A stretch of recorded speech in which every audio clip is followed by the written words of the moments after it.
Oh, now I'm in here. Okay, so welcome everybody. We're trying to do this on the fly quickly. So now we have the link open again, and we're watching the auction. Okay, so welcome everybody. We're trying. What's open? Fly. All right, so we're watching the comments over here. We're live. Thanks for joining us. I'll get rid of me, and now we're watching the auction, and people can comment. So we were trying to do this on another platform that's better than this platform, but we were having some issues. So now we're over here using this platform again. And now we're watching the Pot of Gold auctions, which happen each Tuesday live. Pot of Gold is an auction house here in Arizona up by Phoenix. And we've got a bunch of auctions. 50-something guns are being auctioned and a whole bunch of video games. We were looking at them earlier today, and it looks like the Circus Charlie is about to go for $900. Smeggy was just in there live when he was guaranteeing that he was going to buy a video game tonight. So you can bet on what video game he's going to buy. And then let's see, the Circus one is going for $900. We got a Defender going for $300. Oh, it just went to $400. Oh, snap. This one has got 7 seconds left. Is it going to end at $900? I think the StreamYard booked me back to the chamber link. Are you kidding me? StreamYard copy. Inbox. Auction. I totally did. Stupid thing. Good.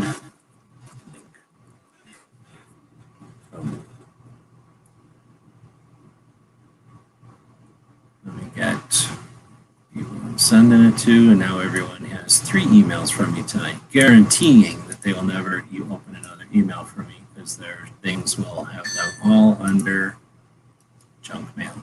Oh well. I never jump in my stuff anyway. So now everyone has that. Oh shit, did I just show everybody's email? Okay, we'll make this private. So edit this video as we're watching it. And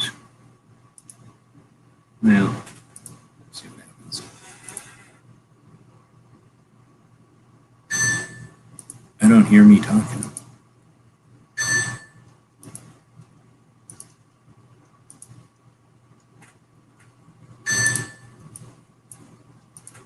Is that any better? I don't know. I don't know. So there we go. No, I see my little thingy wiggling. My thing's wiggling, dude. So that means I'm talking. All right. Defender is now up to $460 with a minute left. That's going to be the least expensive video games going tonight. You still don't hear me? I got to go over here and listen to my own voice now because it's Smeggy. Oh, okay. Looks like now we got this AK. Oh my goodness gracious. Did you see what's happening right there? $1,700. That's a lot of dollars right there. 1,700 of them for that B West. Wow, I could have bought that thing for less than 700. I just can't hear anything on your earbud. Well, you're missing me saying all kinds of good stuff. So we do have links out there to certain people. Those certain people are either going to join or they're not going to join. I guess we're going to find out. This person is buying this AK for $1,700 with 14 seconds left. They're about to, are they going to shoot it? I'm going to put up a poll. Since we're using this one instead of the other one that we were using, at least we're going to shoot it. Poll. Oh, I missed it. Closing. Oh, it closed at 1,700. So will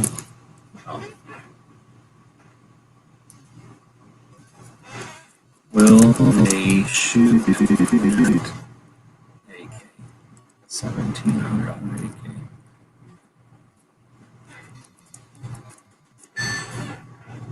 Boom, they should not, is the answer. Boom, we got this Tanker Grand. It's not even real. $2,100.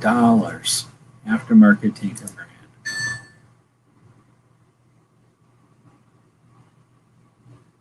Oh, right on. Yeah, we're happy to do it. This is a lot of fun.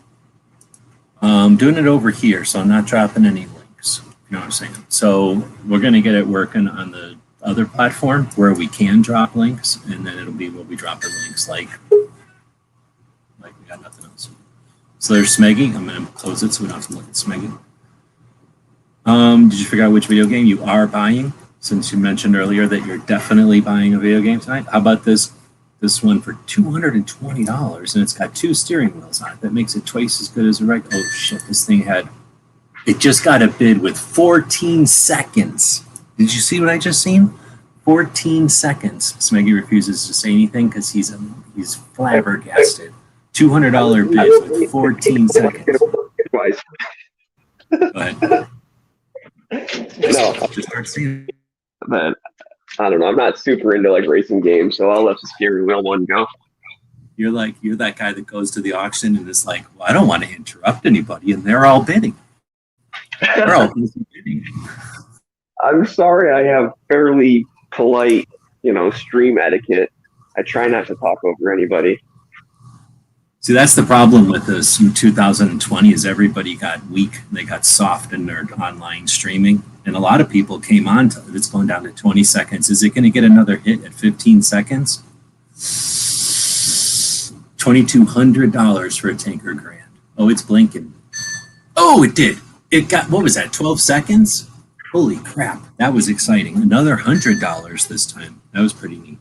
So this dollar is going for 460. I thought you were going to say you're going to buy some coins, but then you were saying you're going to buy a video game. So you're saying a car video game with 2 steering wheels on it for $200. What is possibly wrong with that? It's an Atari, which makes it real.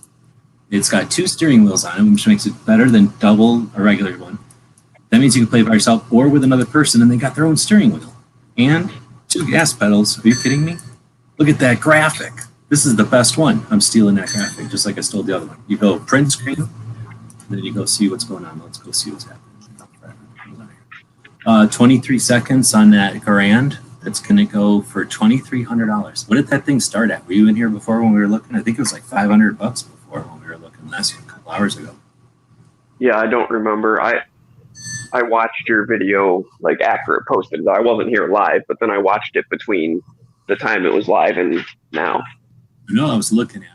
Oh, it just sold for $2,300. Charles Heller has one. I'm going to tell him that thing sold for $2,300 in October at our Arizona Citizens Defense League annual meeting, and he's going to fall over. I'm sure he didn't pay anywhere near that for it. This thing's just got another bid. It just got another bid. Somebody heard me talking about awesome. An actual Atari. Do you know who invented video games? Atari.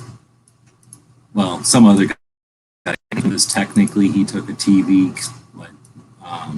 calibrator and made a game out of it, but then he sat around being boring. And then Atari started doing cool stuff, hiring Steve Jobs and Wozniak basically.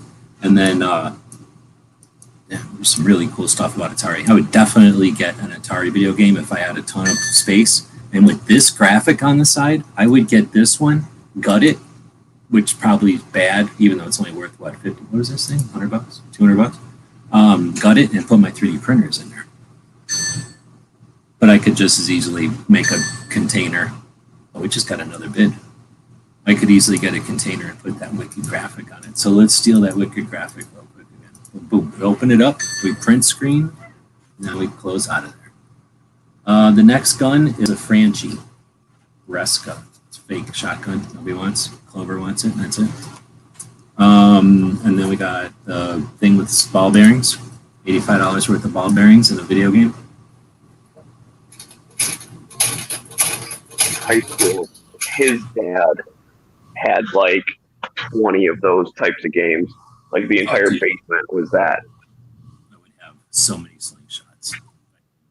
I just don't like, we would play it or whatever, but I'm just like, I don't know. I don't get it. I mean, I guess I would get it if you had one of them places with like a bunch of prizes and you got all your ball bearing excitement out of the way, and then you went over there and got a bunch of prizes because of all your ball bearing expertise, but you're not getting any prizes out of it, then you're just putting your own ball bearings back in the top. That seems kind of boring. Yeah, it was just sitting in his basement. I don't get like what it was kind of fun, but what's the point? Well, back in the day, we were probably getting them for nothing because I knew a bunch of people that had them in their basement. So I'm guessing that as they were not cool anymore, and as like a cool one came out or a new one or something, they probably sold them for like, get them out of here. You can just have that. You know what I mean? Because they already made their money back on them. And I'll bet you they were like wasting real estate if there was a good one that could make money. Like as soon as a kid quit playing it, I'll bet you somebody could come in and make a great deal on one. Unless they might have been going back to the place. How many of them chips and boards and jumpers and stuff that are basically just sitting there doing nothing their whole entire lives? They could just take the whole thing back, strip it, reuse most of the guts, and just throw away the panels, or maybe even just repanel them. I don't know. I don't really pay attention. Until recently, I haven't been paying attention to the Digi games. After I watched that thing about Atari, I had more respect for Atari. So I would definitely get like the first ones, the Atari Pong or whatever, but those were pretty expensive. I don't remember Burger Time. I'm offended. I don't remember it. Burger Time is like you have to basically like make a burger. So like buns and patties and lettuce and tomato slices like drop down these different columns, and you have to move them like side to side and like make a complete burger. So basically, it's getting you ready to work at McDonald's or Burger King. Basically, yeah, it's multitasking because you catch like the bun and the patty or whatever, but then you got to go all the way over to the left to get a piece of lettuce. Then you got to make sure that the other bun doesn't drop because you're going to make a second one in a minute. And I don't remember exactly how it works. Statistically, we all know, statistically, 1 out of 6 burgers is going to be ordered without lettuce anyway. So statistically, you'd be better off making a few without lettuce ahead of time, knowing good and well not everyone's going to order it with lettuce on there. Just saying. So the game is wrong if it's going to hinder. It's going to ding you. Oh, that thing just went for $300. $300. I think that's a deal for me. Does that one work? Let's see. Oh, it says works great. Dude, you just got screwed out of the coolest one ever. First, it's got like some kind of jalopy or something up on the top. It's like a space jalopy with like a space engine in it. And then it's got a go-kart and some kind of racer and another racer. 2 steering wheels, which I already mentioned. I didn't even talk about the shifters. There's 2 shifters. Is that a speaker? I'll bet you that's a speaker for each person. You screwed yourself. So Burger Time, that's $800. What's your price limit on a video game? Hoping to go for a couple $100, maybe 300. Oh, 300, like the one that just got sold. It was epic. Yeah, like that, but a game that I would actually want to play. Because so I already have a Teenage Mutant Ninja Turtle, but it's like a 3rd scale, like a 1-to-3 scale arcade thing. So if you got a real one, you could put it next to it and have a monkey play that one while you're playing yours to be authentic. Exactly. Yeah, or you could teach one of them dogs to play it. They only would have to wiggle the joystick. Right. Well, the Turtles game, actually, you can play as all 4. Like you have 4 people playing at once. Oh. So I can teach my dog how to play it, and then they can like play with me. There's 4 joysticks on it? Yeah, because there's obviously 4 turtles. Have you ever heard of social distancing? Not within my immediate family. Maybe if you took yardsticks, 6-foot-long yardsticks, and masking taped them to the joysticks, then okay, I can understand that potentially. One person can stay near the machine, the other 3 people should stay far away. And then there should be no one else in the room, no one to witness what happens in there. Just to be safe, just for the children, in case there's a children. What do you think of Space Encounters? Look how wicked awesome that looks. That's literally Kydex, the beginnings of Kydex. And this is the one with the bicycle handlebars with the jagged metal thing sticking out the one side. Fake dials. I already horked the graphic off of this one, the weird TIE fighter with joysticks coming out of his ears. It's insane. That's my favorite one. I would have gotten that car one with 2 steering wheels and 2 shifters and 2 things. Come on. What? I was gonna say, is that like a royalty-free Star Wars thing? Like, no, this I is have no Star idea.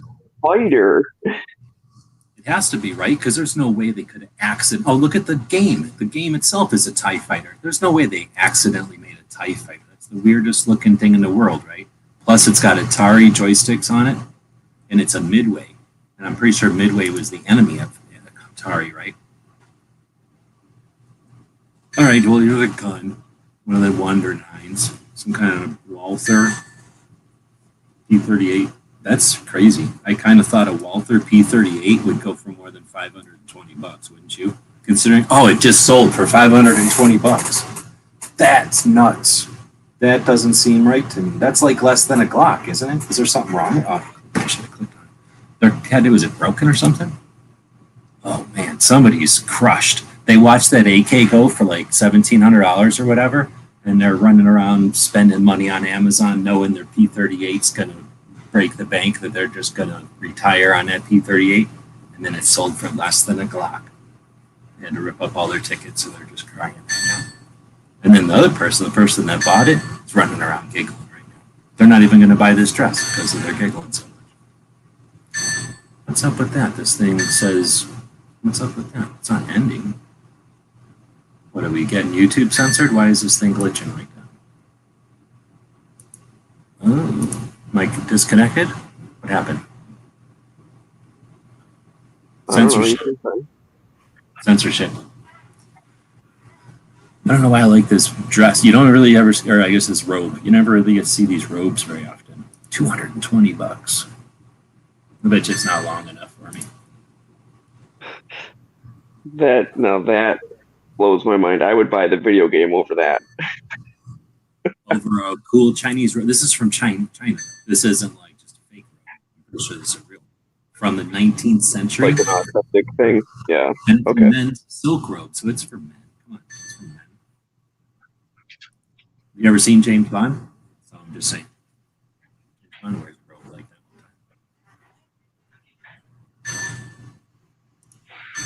Kingpin's interested in the robe, I bet. He's the kind of man who would spend $250 on an authentic antique robe to wear around. Now, if you had your antique robe, would you make excuses to need to wear robe places? Like, oh, I thought we were supposed to wear robes. Like, just show up to places and say that. I thought this was a themed party. Oh, I thought this would have been an appropriate place to wear my robe. Sorry. Excuse me. I'll be back. So what's going on? I'm losing my connection again. This isn't the Hugh Hefner tribute? I thought it was. No, see, then it would have to be one of them other kind of robes. This is cool. Yep, I'm getting, well, it's still running, so it's just weird that, oh, I guess I had not, oh, I haven't unchecked. No wonder, duh.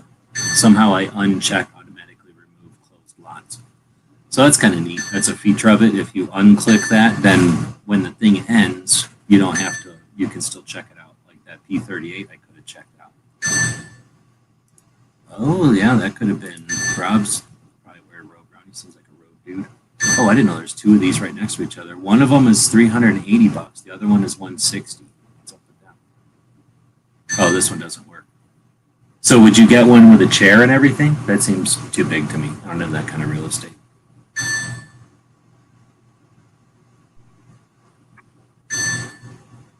Yeah, probably not. But again, I'm not super into racing games. So my thing would be either like something nostalgic that I used to play all the time. That's why the Ninja Turtles game is awesome, because like that's my jam. And then I really want some kind of shooting game. What about Battlezone? I'm not familiar with Battlezone. Me either. It's from Atari though, and it's wicked cool. So let's look at this. First off, it looks like some kind of mech. Like you're driving it like a tank and you're a mech or something. Or maybe you're a tank. You're a tank.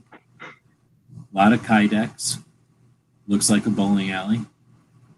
And I guess that's the inside. Amazing. I wouldn't want to eat out of the inside of that one, but let's see. Due to the size and weight, no, figure that out. Would make a great restore. Doesn't work. It's an Atari though. I would only get an Atari one, I think.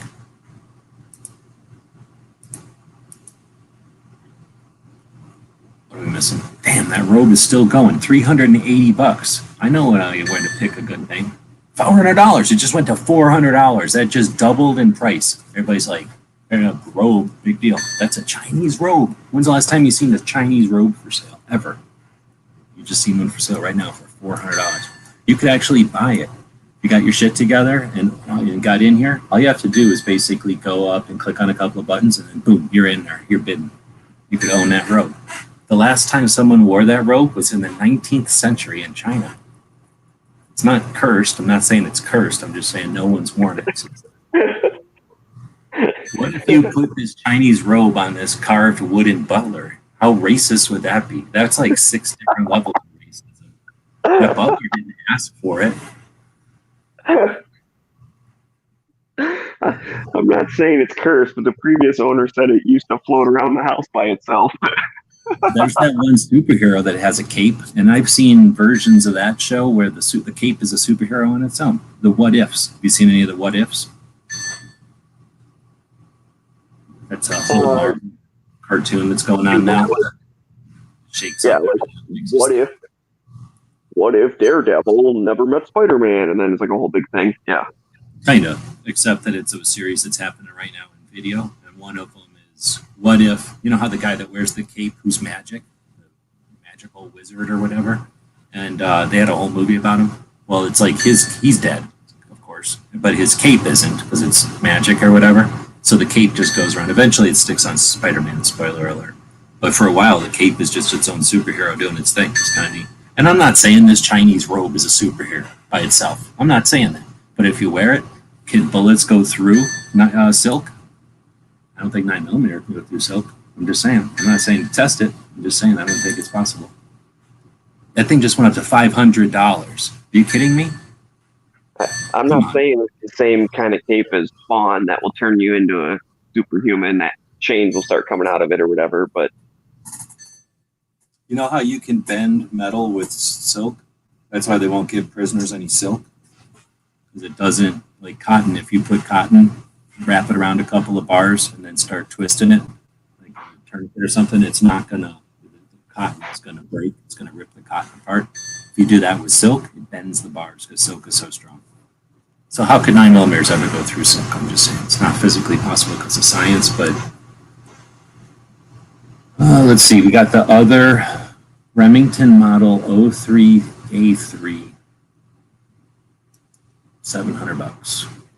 Battle Zone, Smeggy passed on that one, so you can buy that one if you want. Real elephant ivory, would you buy anything with elephant ivory?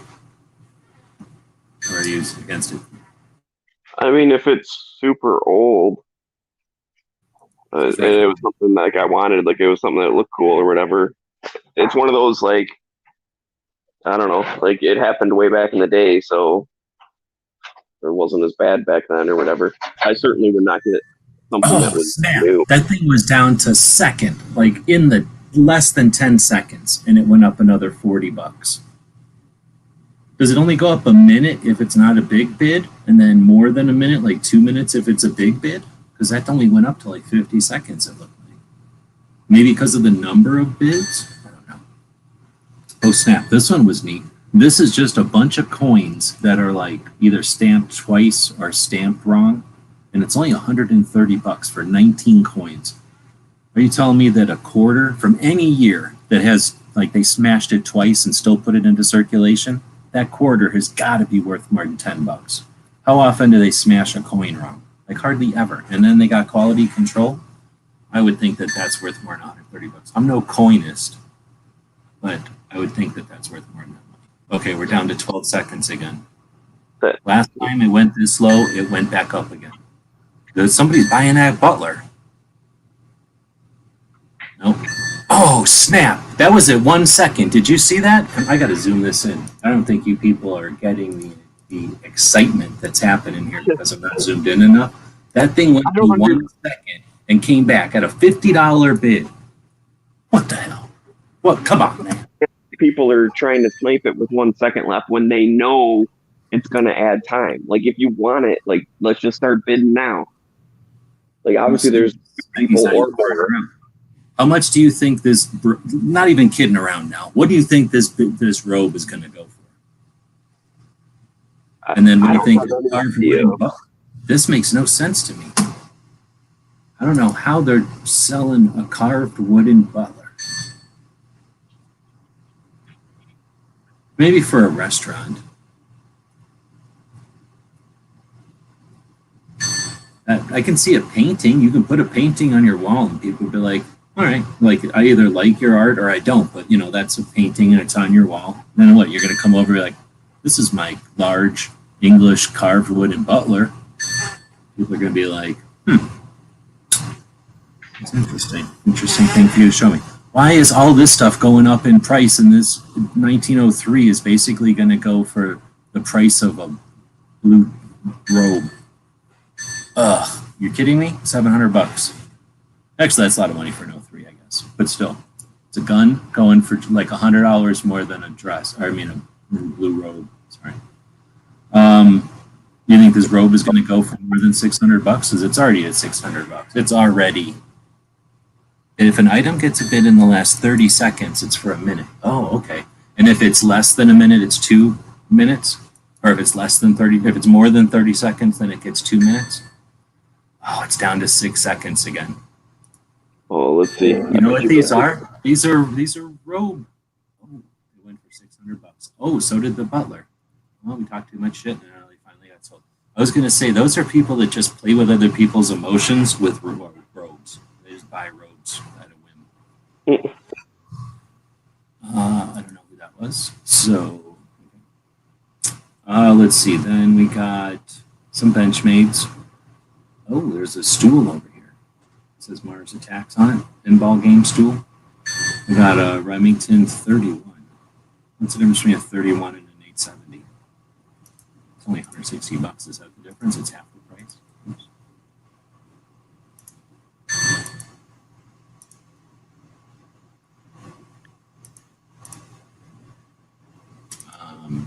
Okay.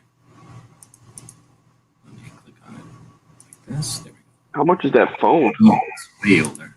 This Telephono, $55 right now.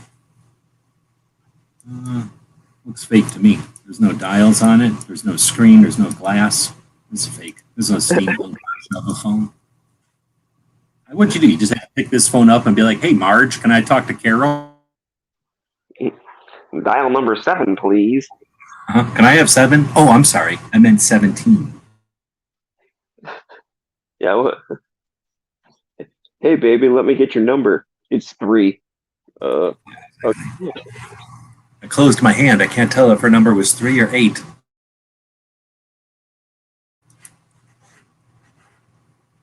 There's a couple of old stuff in here. So I don't know if it was an old collection or I know, like a old FUD. Cleaned out the... Oh, snap. That ivory went up. I don't think I'd buy ivory like this because I can't tell what it is. What is this? Just a thing. I wouldn't buy no thing, but I've seen stuff carved out of it, like a little robot or a little mechanical thingy.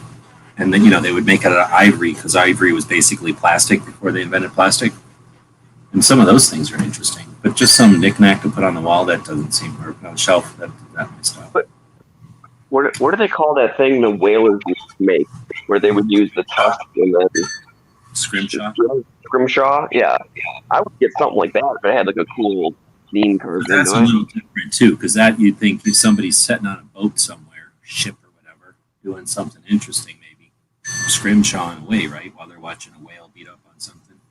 But you know, if it's just some like, oh, we slaughtered another elephant and now it's slave labor carving out of it. I guess some of these were probably like, oh, you killed an elephant, like, give me the tusks and what do you want carved out of it, you know? And then, you know what I'm saying? Because that had to be a reason you'd kill an elephant because you got all that ivory right. Back in the day, I mean. Right. Let's see, Pandora's Box. Never heard of it.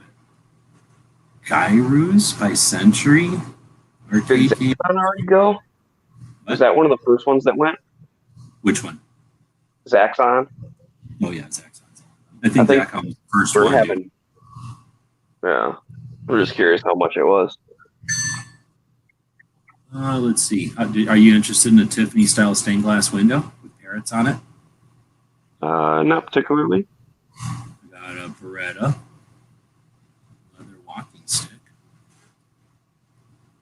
another Pachinko, Defender, another ball game. Oh, Defender. I would. That one. I had that game too. That was pretty cool. Dude, oh, it's a project. Sorry, it's $170. They're basically giving it to you.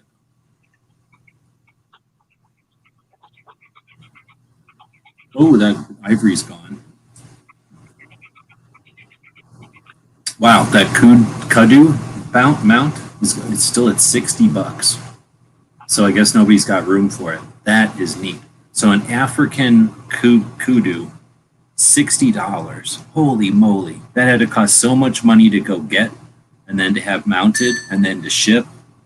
And now it's $60. And it was decent. It wasn't all falling apart or gross or nothing. Like, that's nice. Holy moly. Somebody's going to have the coolest den.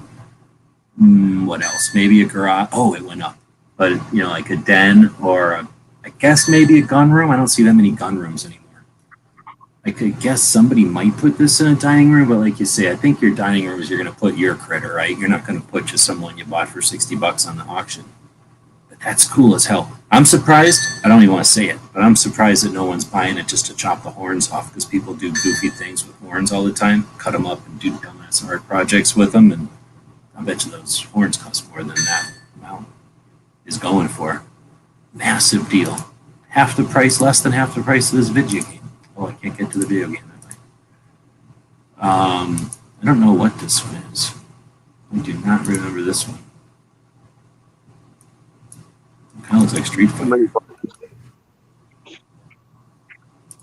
What do you need 8 buttons for? Come on. Well, because of 2 people, maybe? No, it had like a joystick and then like I think it was 6 buttons. But there was 2 joysticks and like 12 buttons. Well, it went up to 70 and it's going to end at 70. Somebody's super happy because there's no way you could buy that. I've been to Arizona Fish and Game where they were selling stuff that was confiscated and weird stuff, and you wouldn't have got that good a deal there. That was a deal. Dang. If I had room, I would have bought that. If I had like some kind of a gun area. What do you think of this 7-Up thermometer? I dig it, but not for $170. You say, like you mentioned, with even excluding the time and money it took to go get the thing, just that mount was probably like hundreds of dollars. Oh, I was going to say like $1,000 to have that thing mounted. Assuming, well, I don't know. They had it mounted in Africa. It's probably cheaper, but still, they brought it over here frozen, had it mounted. I'll bet you that thing could have cost a pretty penny. Because it doesn't look bad. It didn't look all goofy or have a stink eye or nothing. It looked good. Vintage I'm trying to remember back in the day, I was looking at like doing just a white-tailed deer shoulder mount, which that would be about the same size. I can't imagine like just because the critter is different, like the mounting technique and effort would be about the same, and it was only a couple $100. So I added a few more. I was guessing like 500 just because it was a little different. But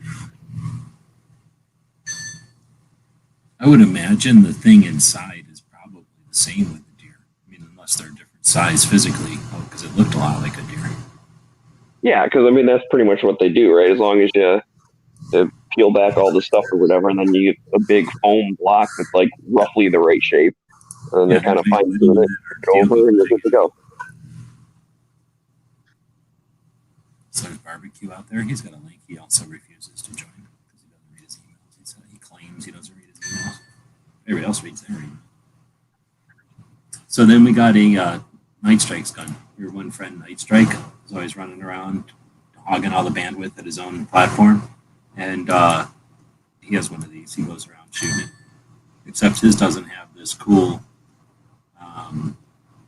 like some kind of paint job on the stock to make it Oh, what do they call those things now? Whatever they're calling the one from Springfield. So that thing, where'd it go?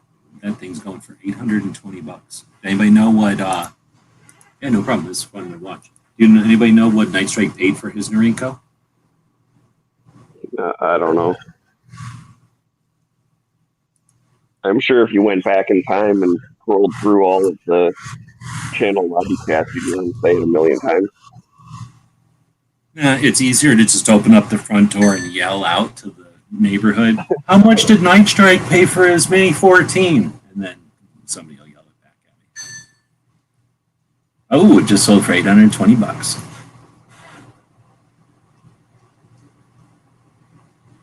I was thinking Dragon Man should have got this pedal car. How much you give me to get that pedal car and then pedal it all the way to Dragon Man's and give it to him? How long will that take? I don't think I'd fit in that pedal car. I could put the pedal car in the back of the van. That is pretty cool, though. It's kind of neat. It's got a ladder on it. I was thinking, I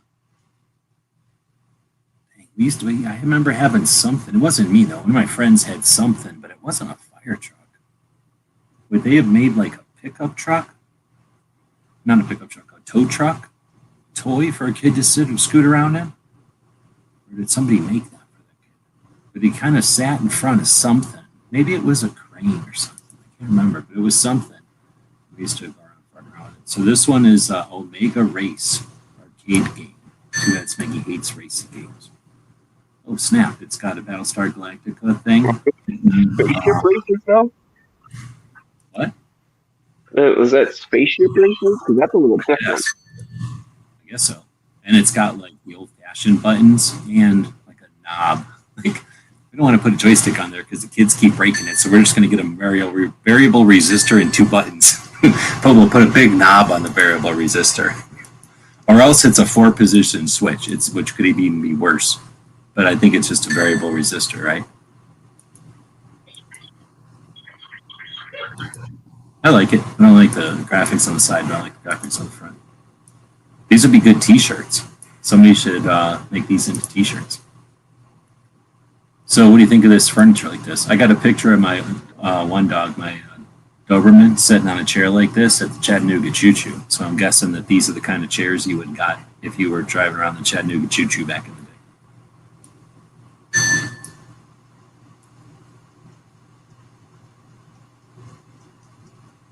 They're pretty comfortable, but it feels like somebody probably died in there more than once because of how old they are. I mean, statistically, if a chair lives more than a couple of generations, somebody died in it, right? Like, that's why it's still there. It's gained their power.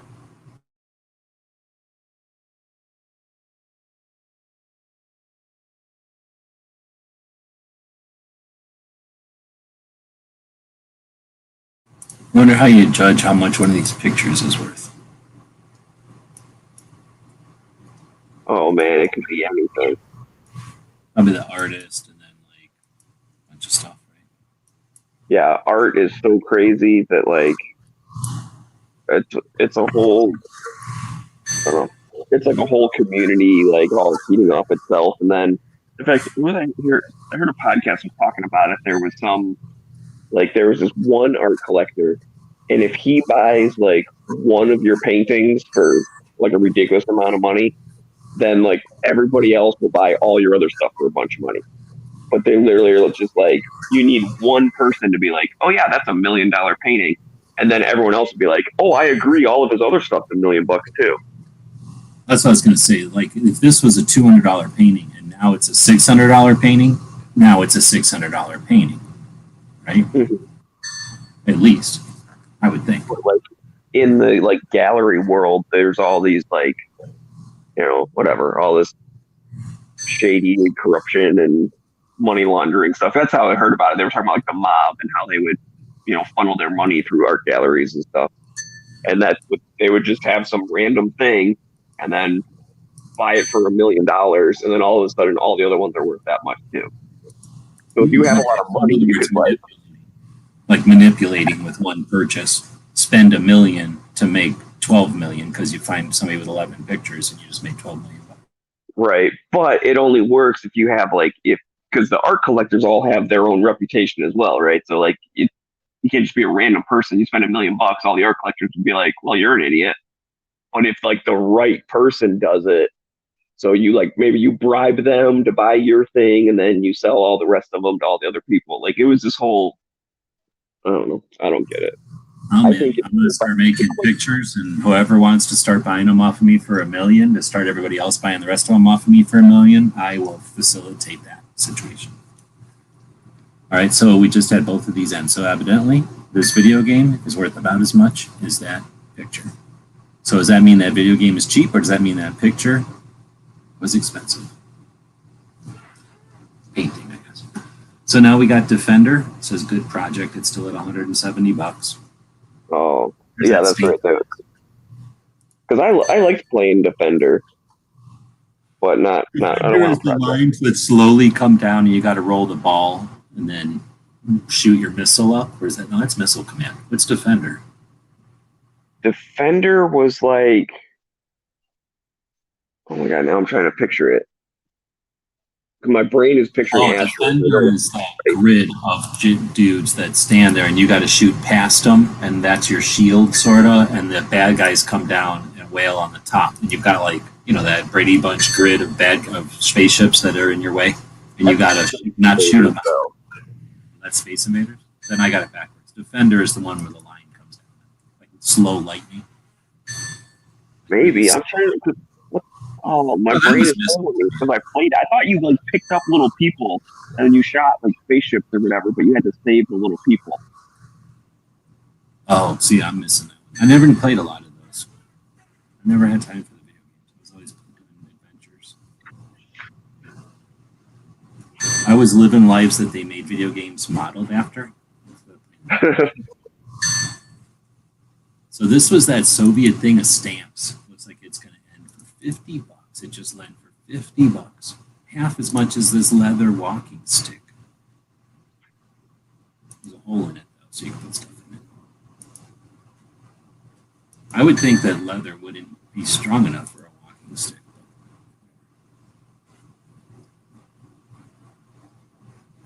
$100. Maybe you put a sword in there.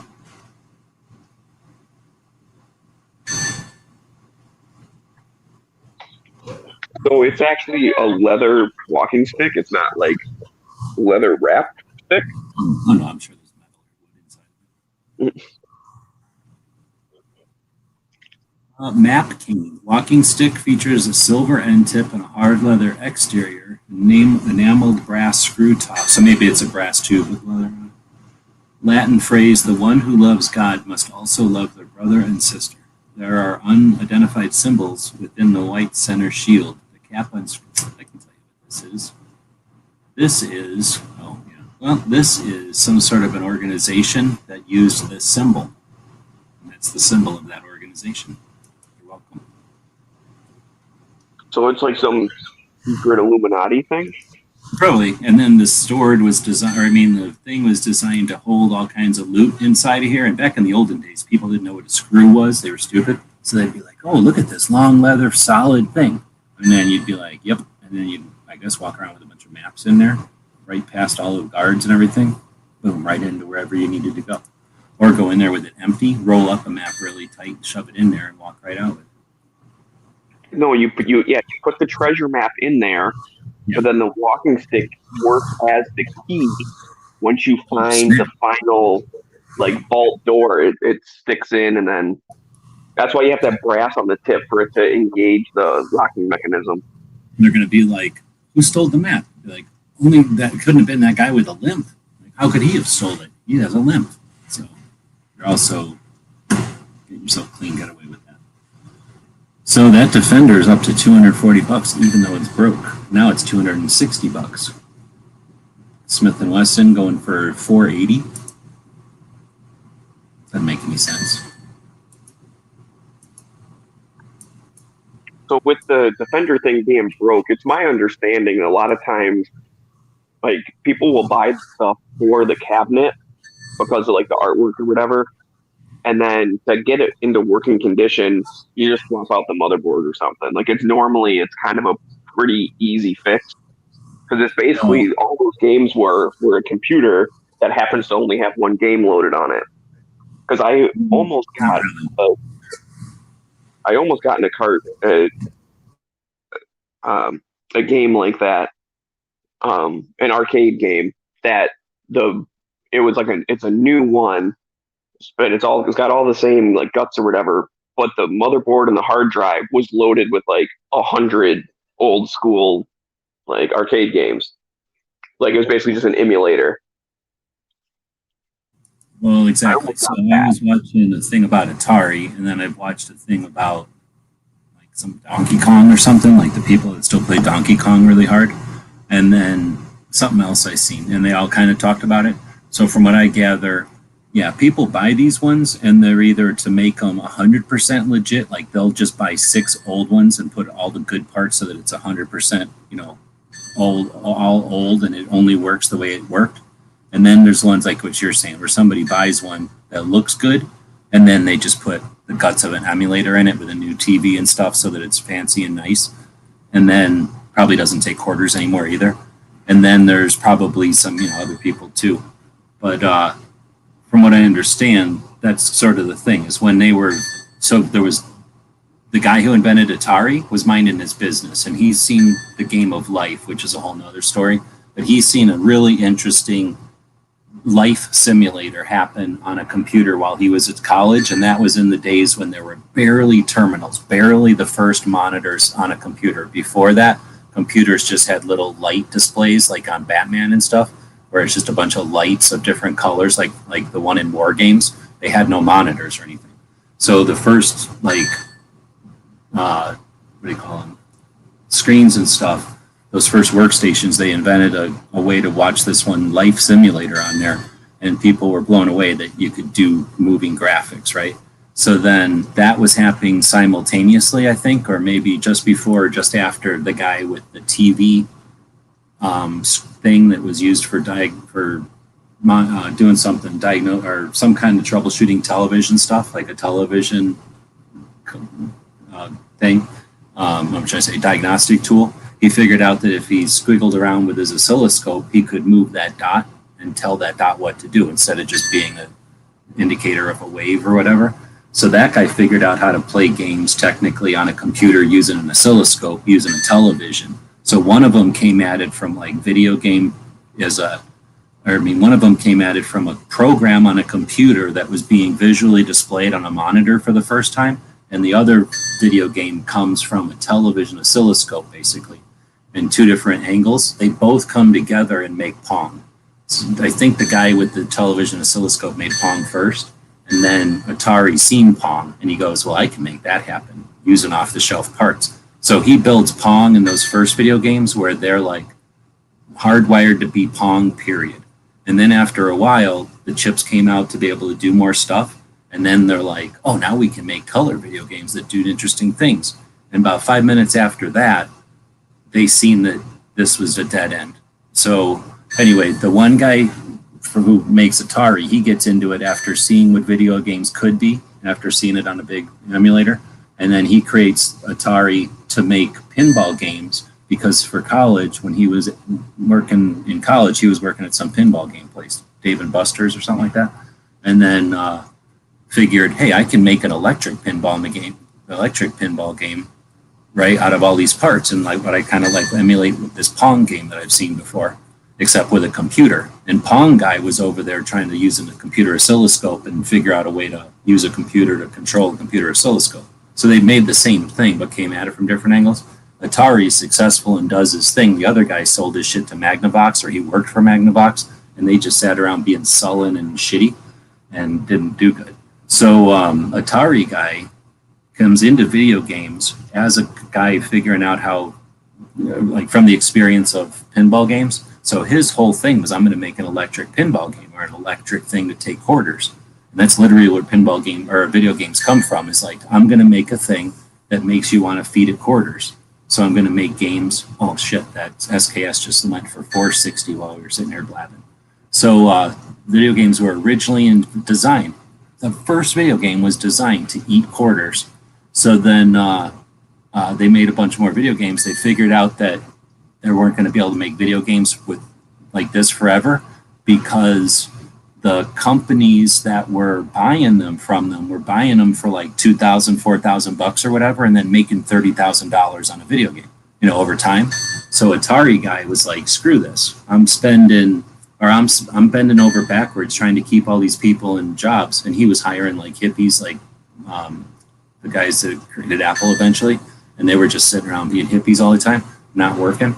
So he's trying to keep all these people. He's like, herding cats, trying to get them to build these video games so that he can make a few $1,000. They're making money, but they're not making as much money as the video game arcades. So then he invents Peter Piper's Pizza, right? So he goes out and makes Peter Piper's so that you have an opportunity to play video games while you're waiting for your pizza. And that the parents will go sit over here and the little kids will go over there. And you're giving the parents an incentive to come because you're letting they're giving them time away to let the kids play. And it just costs whatever it costs to play these video games. So he created Peter Piper to eat quarters and pizza. So he sees that as the way to go. He doesn't see building video games lasting very long because he starts getting it in the pants from Peter Piper, right? So eventually he says, hey, let's make a video games. Now that we can make these video games with these new chips, and like what you were saying, they can just, right now it's a Defender, but then they can put in a second chip and it's also Centipede. And then they can put in a second chip and now it's a third game. Well, they figured, instead of these chips, let's just put the chips into cartridges, put this thing in your TV at home and sell you cartridges. And that's when he sells Atari, and basically he makes the Atari 2600, decides to start building the next one, and then a company came along and bought Atari from him. So I want one from the days when they were hardwired, built by like Steve Case and Steve Wozniak, like at 9 o'clock, midnight on a Saturday, assembling like a Pong or whatever in California before home computers existed. That's one of the video games I'd want. Now this one is a Mortal Kombat. This is like the end of the 90s or even modern maybe, but this thing ain't nothing. $600 and it looks like it's brand new. You don't like these kind of games? Well, you would want this. This is just kind of like yeah, Mortal Kombat would be pretty cool. Mortal Kombat 2, does that make a difference? Oh, well, I mean, they're all pretty similar. So that one's just went to, it's at 680. But you said your limit is 300. How about a jukebox instead with records in it? Old people records. I can't say I'm too keen on a jukebox. Those are kind of neat. You know who should make a thing with these jukebox labels? Angelina. I don't know why she doesn't. Why she refused to do it? She could put swears on there. People would buy it if she made a jukebox label with swears on it. It could say something snarky or whatever. It's going to go for $680. I don't think I'd buy it. Oh, snap. It just went to $700. I don't think I'd buy it, though. Now, here's that other Atari for $100. Oh, snap. It was at $170 until I said something to like jinxed it. But would I buy this Atari one for $160 and then just put my 3D printers in it? Yes. Look at that graphic on the side. It's pretty decent. I wonder if you could gut this thing out and sell all the guts to people who have these video games and then just keep the box. Probably wouldn't be worth it. 700, 190. I don't know. It depends. I mean, if it's a game that a lot of people have, then the chances of having a lot of broken pieces out there, and then you're able to supply them with the good piece. Sometimes it's like, dude, I'll pay more, like just to get the right motherboard or whatever than I did for the whole thing the first time. That's an opportunity to tell my story. I bought this toolbox that's sitting next to me. I just set my drink on. This thing cost me $100, and it's like a $250 toolbox. But I was already kicking myself as soon as I brought it home, so I really didn't need another toolbox, no matter how good of a deal it was. But there was, and it's brand new. There's drawers here. and there's drawers have dividers, but then inside the dividers there was these stupid little boxes with lids on them, and I was like, I'm never going to use these little boxes with lids on them, so I'm about to take them out of here and throw them somewhere, and then they're just going to sit there and get grody, and I'm never going to use them, and I'll eventually throw them away. So instead I put them on eBay. Dude, I sold all of those, and they almost paid for the box. I've sold like $70 worth of the boxes that were in the drawer between the dividers. So I still have drawers with dividers, and I've basically got this for nothing. So yeah, I could totally see. Well, for now it's at 200, but when it was like 100 and something, you could probably sell like the motherboard even if it didn't work to somebody, right? Oh, you know what? How cool would it be? I wonder if we have a picture of that motherboard. How cool would it be to take just one of these old motherboards and stick it on the wall, like especially a non-working one? I bet you it looks neat as shit with all them old chips on it.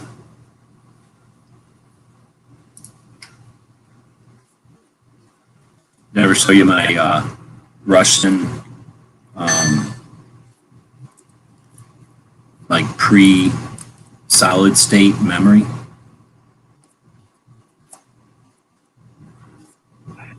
No, I've never seen that. See if I can find a picture of it here. All right, now we got a Ruger in 30 carbine. Wow, that's going up in money. So a Ruger Blackhawk single action in 30 carbine. So a very long cartridge from the M1 carbine. So you know what Bakelite is, right? From magazines and stuff. Yep. So back in the days of like the first sending people up into space, this here, I bought a couple of these things. So if I can get this to open in a new window. Back when we were sending our first rockets into space with humans on them, no, that's a horrible picture. But maybe this will be better. Nope. Whenever we were sending those first rockets into space, our memory was literally a copper wire coming into a frame like this, and then coming through a little Cheerio of magnet, and then going out somewhere. And then the next wire would come in, touch a little Cheerio of like a little magnetic Cheerio, and come out, right? So I don't know the pattern, but like, you know, this is like 144 times 4, whatever that is. There's no way to do the math. So like this thing is 1K of memory back in the olden days. And the way it worked was there's wires coming in this way that would hold the charge, and wires coming in this way that would read the charge, and as it read it, it would clear the charge. And that's enough memory, that's enough logic to create old circuits. So this would be stacked, like I think 10 or 12 of these would be stacked into a core, right? Imagine these things being stacked with rods going through these corners. That would become a memory core because it was a cubic thing. Super cool. And it looks very similar to the ones that went up in our space stuff, the Apollos or whatever. And they're like $20. You can buy Cold War computer memory that's literally, what do they call these things? Ferrite magnet computer memory, like physical memory, I guess is how you call it. Like, super neat. You can buy those things. And that would be cool, you know, similar to having an old board on the wall or something. Are you saying publicly that you've read that memory and figured out all of the missile launch codes? No, or is that still private? Am I not allowed to say that out loud? No, I think if you read all that, it would probably be like 3 letters or something. You know what I mean? Like it's 3K or whatever. It's 4K or something. So it would have been like 4 characters, I think. Or each of those bits would be a character. I really don't know. I don't know how it works. Yeah, no, you're right. Each one of those would be like a 1 or a 0, but in order to get something useful, there's definitely not much storage. Well, I think that, I don't remember if that was their storage. I mean, there was no memory. I mean, there was no hard drive. The RAM basically is what it is. It's kind of, yeah. And then all they had was 4 redundancies. At least that's what we had, is 4 redundancies of that. So it's like this big, heavy contraptions times 4, because we didn't know how to write anything down yet. All we could do is go, okay, here's the whole entire formula. Okay, here's the whole entire formula. Okay, here's the whole entire formula. As they go all the way through space, around the moon and back. It's just the computer just in RAM. Like they say that we didn't even have a whole watch or whatever, like one of those calculator watches were more than the space shuttle. It's like totally true. I mean, the space shuttle is probably more than that. But those first things were way. Well, I saw this pretty interesting thing. There's actually the reason for redundancies and like RAM and stuff, and computers have gotten a lot better at like error checking or whatever. But there was this election somewhere, for like a school board or something, right? So only a couple hundred people voted or something, and this person won that like was not expecting to win. And when they did the count, it was so they did like paper ballots and they did electronically. The electronic count, the person was off by or won by. Shoot, now I forget all my numbers, but it was like 1,444 or whatever. Like one of one of the numbers that would have been like binary, and it's because like this particle came from space, which I mean they go like through us all the time, but it actually flipped a bit from a 0 to a 1 when they were like doing the tally. So you know how the binary is all 1 0 0 1 1 whatever, like Yeah. 1 2 4 8 16 da da da. So it happened to flip the one that was like 1,000 something, and so that person instantly got like an extra 1,400 votes or whatever. And then when they checked the paper, it's like, oh no, this person only got like 300 votes because it was like wild. It's like that's way more people than even voted in the thing. So we know the number's wrong. But then they looked at it, it's like it's because the computer RAM got an extra one out of it. So imagine if you're up in a space station and a neutron went through one of those little magnets and flipped it from a 1 to a 0. Well, that's probably why the redundancy, because I think I did hear something on a thing where they were doing this tour of the R version of it, and I was watching it because they were showing the same stuff that I have from Russia, right? And they were saying how there's redundancy. I'll bet you the redundancy, I think he said the redundancy is because they would each do the task and then compare and then use the mean. If there was a difference, they'd use the mean, to use because they figured, man, the computers are probably both half right. Like, fuck it, let's just use halfway between. Right. But Or if one got the same answer and the fourth one didn't, maybe it threw out the fourth one. yeah, definitely. But then that way, they'd always ask 4 times, and if 3 of them died, you'd probably still have one working. But you'd always have redundancy, and you'd always have collusion, collaboration, whatever that would be called, where you have like that, where 3 people figure it out, Yeah. and then you always know if it's right or not. Now, I wonder if they'd have one of it. Oh, actually, I know the answer to this. I was going to say, I wonder if they had it done in different languages or in different logic so that they could, but I don't think they did. So, lady, They were probably all back of the same. wrote all the NASA code. I'm pretty sure there's one chick that wrote all the code. This girl right here, this little girl with that big stack of papers, that's all the code that ran Apollo, and she wrote it on paper, and that's what ran those things. One chick. We don't talk about that because girls aren't supposed to know science or whatever. Will they shoot that $1,700 AK? Looks like 17 humans think that they will. Can you believe that broken, cool ass video game went up to $170? So I don't know if Pot of Gold is still listening. Was that just like you guys decided to just sell a bunch of video games, or was somebody had like a whole video game collection, or was that like a store or something, or are we allowed to know? Is that secret? 2 vintage drinks advertising mirrors. I looked at a couple of the drink ads when I was looking before. Some of them are kind of neat. Would you want an unmounted sapphire? Probably not. Because you'd hate your girlfriend? Yeah, I don't want to give her a free sapphire. It's basically $70. That's like free, I feel like. It looks like it's worth $243.50, if I'm understanding this correctly. Let's go for $75.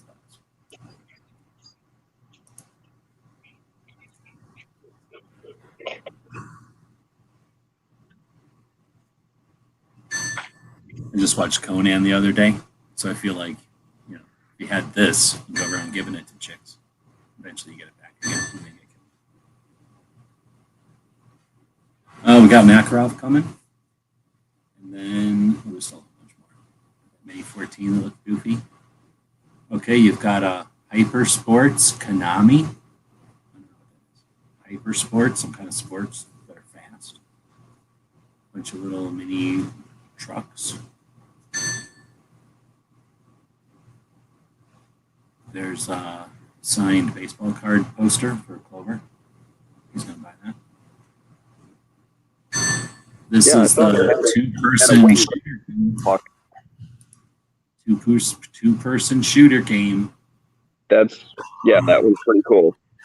Works great. Coin operated, large dual screen with sharp graphics. So I don't know if it's too sharp for you. Let's see what the big video. Oh, you use your foot also? Well, it's like you use your foot. It's like time cop or something. It's on the foot pedal to like crouch behind stuff. That's part of the game. I used to play that all the time at the movie theater. The one I went to had it. So you go to the movie theater early, get your popcorn, whatever, and then you're waiting for the movie to start, so you play that. Oh yeah. Dang. And it's got the cool things welded to the front so you can't hork it or something. So how are you getting this to California? It says shipping available. So it looks like that's $190. It's cheaper than Heat Gun, which makes sense. Got a Mauser coming up. Let's see what else we got coming. There's some, speaking of Scrimshaw, we got some Bone Scrimshaw playing cards and what? Bone playing cards. What? Yeah, look at that. Playing cards made out of bones. Oh, that's pretty cool. Yeah, it is. They're probably old. Millipede, $180. You interested in a ball game? I didn't like the ball games. Never really got into them. Not possible to play them well, in my opinion. What were you doing all that time? Slapping balls? I mean, playing Millipede. That's like you use the track mouse with the trackball.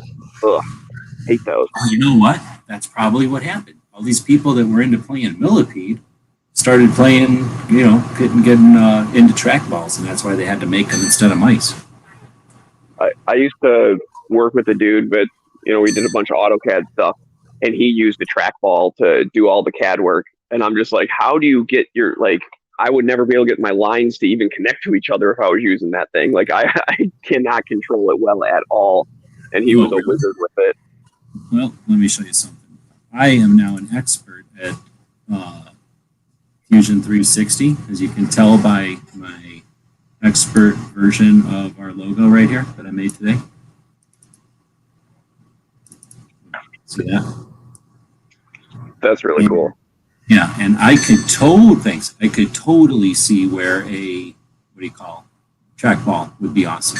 Because what I'm doing right now, if I was holding the ball, the thing is, if you're running it like playing Millipede, yeah, it's going to be a pain.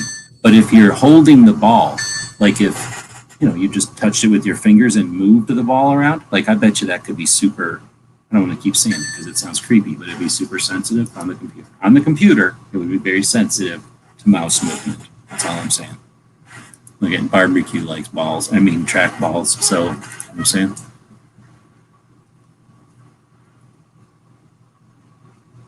Speaking of that, let me zip over to there real quick since we were looking over there and do a quick zappy zoo. So I don't understand this. Nowadays you can't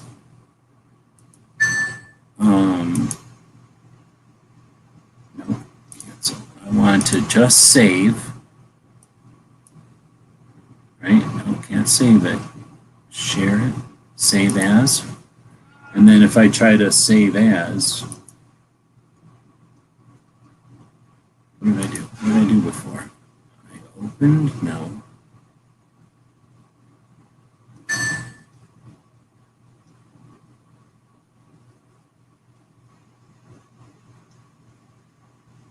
Right, I'm trying to do this. Because now we got that Makarov. So what do you think this, it's a 9 millimeter Makarov. So this one is one that will constantly bother people back in the day because it would say right on the box. Could you see?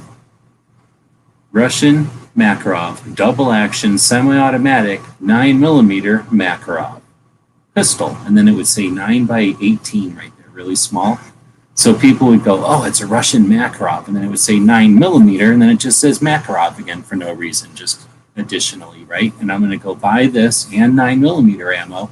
Then I'm going to come back in approximately a day and complain because I bought the wrong ammo for this gun, and it says right on there 9mm. And then you go, Russians hate you. They don't care about your language or you. So of course they're going to write 9mm really big, and then just write Makarov next to it.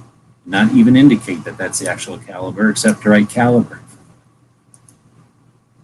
And that was also laser stenciled or something. That was barely even on there. Might have been like acid etched or something. And then on this side, you got your made in Russia. So I know a guy that's got a Makarov, and he's like a big reloader.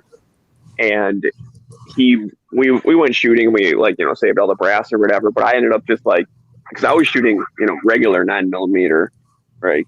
I had the high powered stuff compared to his puny Makarov style. But anyways, all of his brass was regular like Luger 9mm, and then he just cut it down that extra millimeter. Mm-hmm. I think people do that. I don't think it's a problem, because I think I've seen people shoot 9mm out of them, and then that bothers everybody even more, because if they go to pick up the brass, it just says 9mm. So that thing just sold for $540. I can remember Max costing $75 for like a Polish or Bulgarian. Like that Russian one would have been 100 and something, maybe 200 at the most. So they've definitely gone up. What's a proof nickel? That just means it never got circulated? I thought the proofs is they like stamp it out just to make sure everything's working, but yeah, they never intended it to be currency. I mean, that's it. It's just like the first couple out of the machine, and then they put them right into a package or something. But I don't remember. I remember, no, you'd get proof sets, right? So that would just be like, I thought they were just uncirculated sets, like the first couple out of the machine, probably. You know what? They probably figured, let's give you the first couple while the dies aren't ruined, and make them the good ones. And then once they're worn out, we'll make them the coins that are in circulation, right? Yeah, and this is just like using my logic, but if you're calling it a proof, it's because you're like proving out that the dies work. That would be my thought. Well, yeah, maybe like 100. You're going to make it run 100, make sure like the nose doesn't fall off or the ear doesn't bend over or something. Right. So this Smith & Wesson M1917. What do you think of these? 45 ACP revolver. Yeah, I mean, revolvers don't really do it for me. Oh, wrong. This is a double action 45. This is our version of Webley. 45 ACP. I love how my opinion is wrong. Well, you're wrong. That's what I'm going to tell you. You are in the wrong opinion. You can do that, I guess. But no, this thing's the shit right here. And it holds moon clips, if I'm not mistaken, right off the bat, right from Smith & Wesson. I think that's why they had smooth cylinder back here. So do you know, I told Clover and he knows now, do you know why some of them have recessed cylinders and some of them don't have it anymore? This one doesn't, because it's made for moon clips, because the only way you can get a 45 ACP to head stamp good would be to run it off of moon clips. Although I did see a shelf inside the cylinders there, so maybe it head stamps off there and I'm crazy. Oh, snap. $780. It just got another bid. I haven't seen one of those for sale in a while. I've seen them go through the shop before, a long time ago. Just a couple though. And the most, no, I did see them sit around before. You know how the recessed cylinders though? How some of them have the cylinders go into the, some of them have the chambers that go into the cylinder. Yeah, I don't know why. I guess back in the old days when they would first start to make copper cartridges, they would take a single sheet of copper and push, poke their machines through it, and then extrude or push the cups out, and then they would kind of over push it and push it back a little bit. So what you'd get was like a mushroomed end, and then they'd squish the mushroom, and that would be the rim. Does that make sense? Like bulbous end, squish it, and that becomes the rim. And then every once in a while, with the pressures and whatnot, like it would blow out a rim. you'd shoot, something wouldn't seal right, and the pressure would shoot out that rim. And if there wasn't a recessed rim, go right in your eyes or your hand or something, like it would hurt. So on a revolver. So as soon as they started making cartridges differently, where I don't know what they do now, but they make them differently now, where it's all solid metal back there. They just don't need to recess the rim, so they can remove all that. I always knew that they did it because, I knew that they had less machining to do, so it must have cost less. And everyone I'd known just always said it must be a cost-saving measure. At some point, they just decided to save money. But they could save money because cartridges were safe enough and no one was using those old, I don't know what the name of that is, but, the more fragile rims. So that recess would take the blunt of the force if the rim split and the pressure all started coming out the back. Probably. Or I bet you it was more of like, by having a recessed rim, it would hold the entire case more so that it didn't happen as often. Or if it did, it had to happen going inwards or something. It nullified the situation or something, I'm guessing. Or maybe they were originally made that way because they figured they could do it. I don't know, because I'm guessing the first people to do that was Smith & Wesson when they invented the cartridge, right, with 22 short. So they probably just did all that. I'd have to go look at my old Model 2 and see if it's got a recessed cylinder or not. But if they started making recessed cylinders right off the bat, they probably knew that was an issue because of the manufacturer right from the beginning, and that probably eliminates it, I'm guessing. But I don't know, I'm just guessing. Yeah, that makes sense, because that's kind of like the supported chamber or partially supported or whatever. Like, you hear about cases splitting if it's not supported. So that would make sense. The rim might split off if it's not sitting inside something.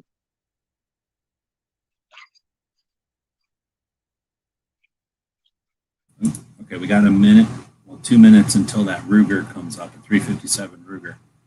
What do you think? Do you like this double action 357 Ruger? Security 6?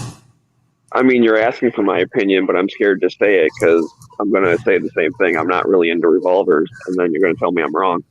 No, you're right on this one because it's a stupid Ruger. That other one was a unique, cool gun. It had a place inside. Plus, it was 45 ACP. Although that one, that Ruger looks like it takes magazines. What's up with the bottom? Well, that's the thing. After Ruger passed, they were like, now we're going to, just to piss them off, we're going to make everything take a 10-round magazine. Does that one have a Hillary hole too? No. Although I bet you he would have put a Hillary hole on if he would have still been around. Oh, snap. Your video game's got 4 minutes, and they are up to $200 now. Oh, man.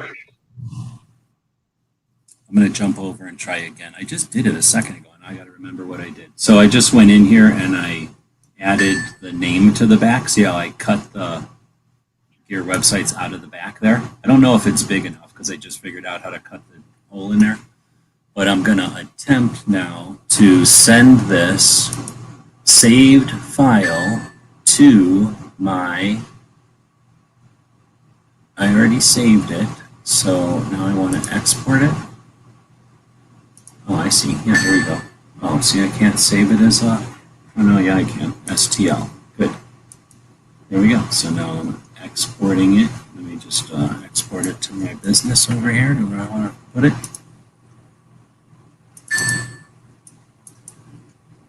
Oh, you know what? What do I have? I'm going to save it to where I feel like saving it. I'm going to save it over here. New folder, and call that 3D prints.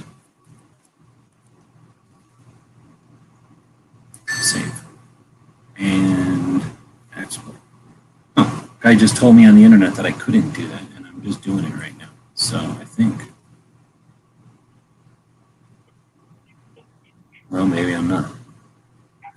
It's way too soon. So now what's happening? Oh, snap. I talked all that time and the Ruger's gone. So now we got a Harley coming up for $6,000. I feel like I would die on a motorcycle.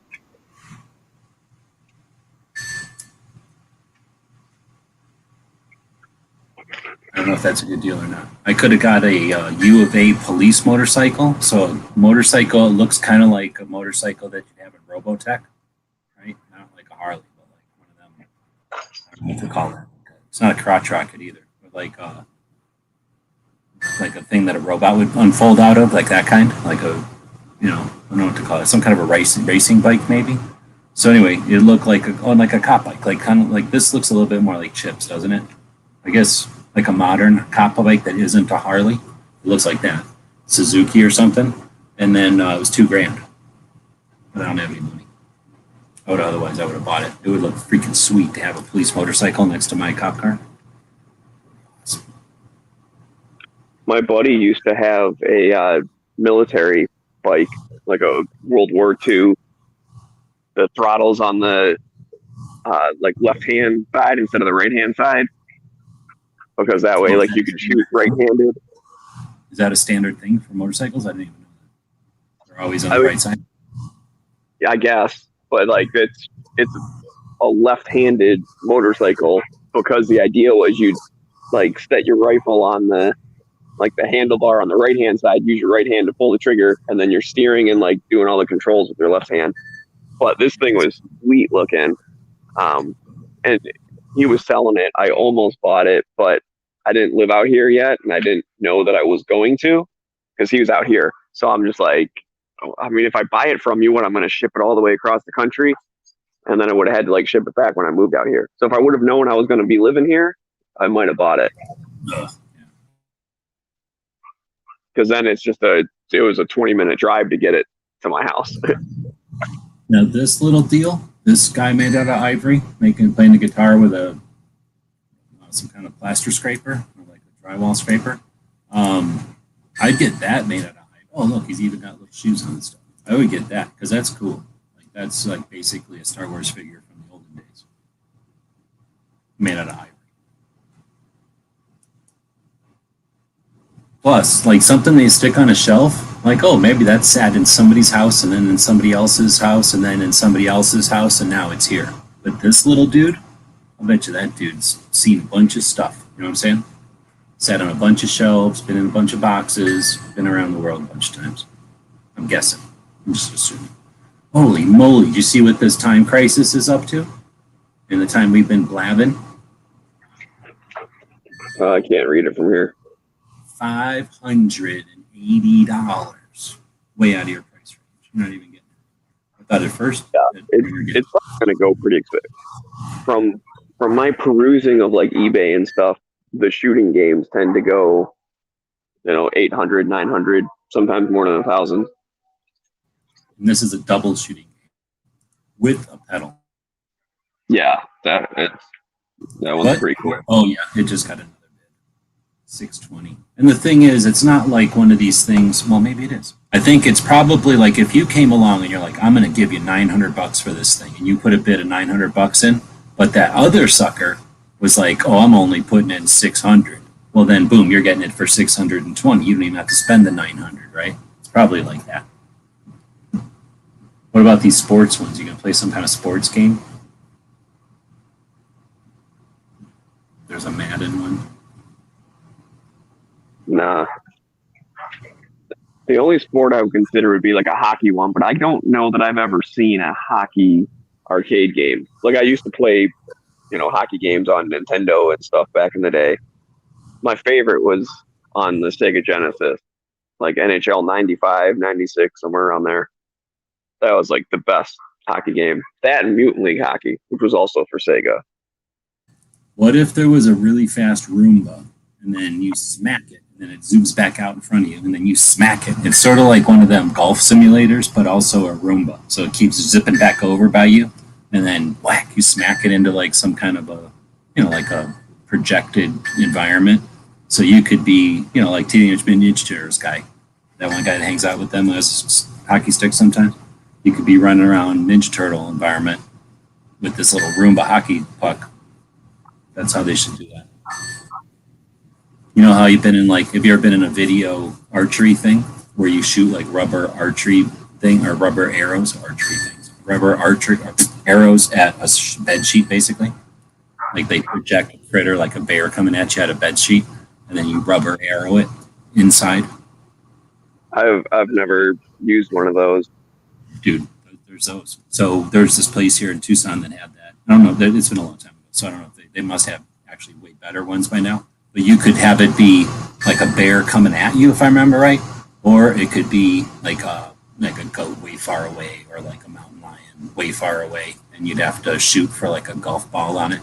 And if I remember right, this is a long time ago, so it would just be like everybody would be watching, and you'd shoot the arrow at the sheet.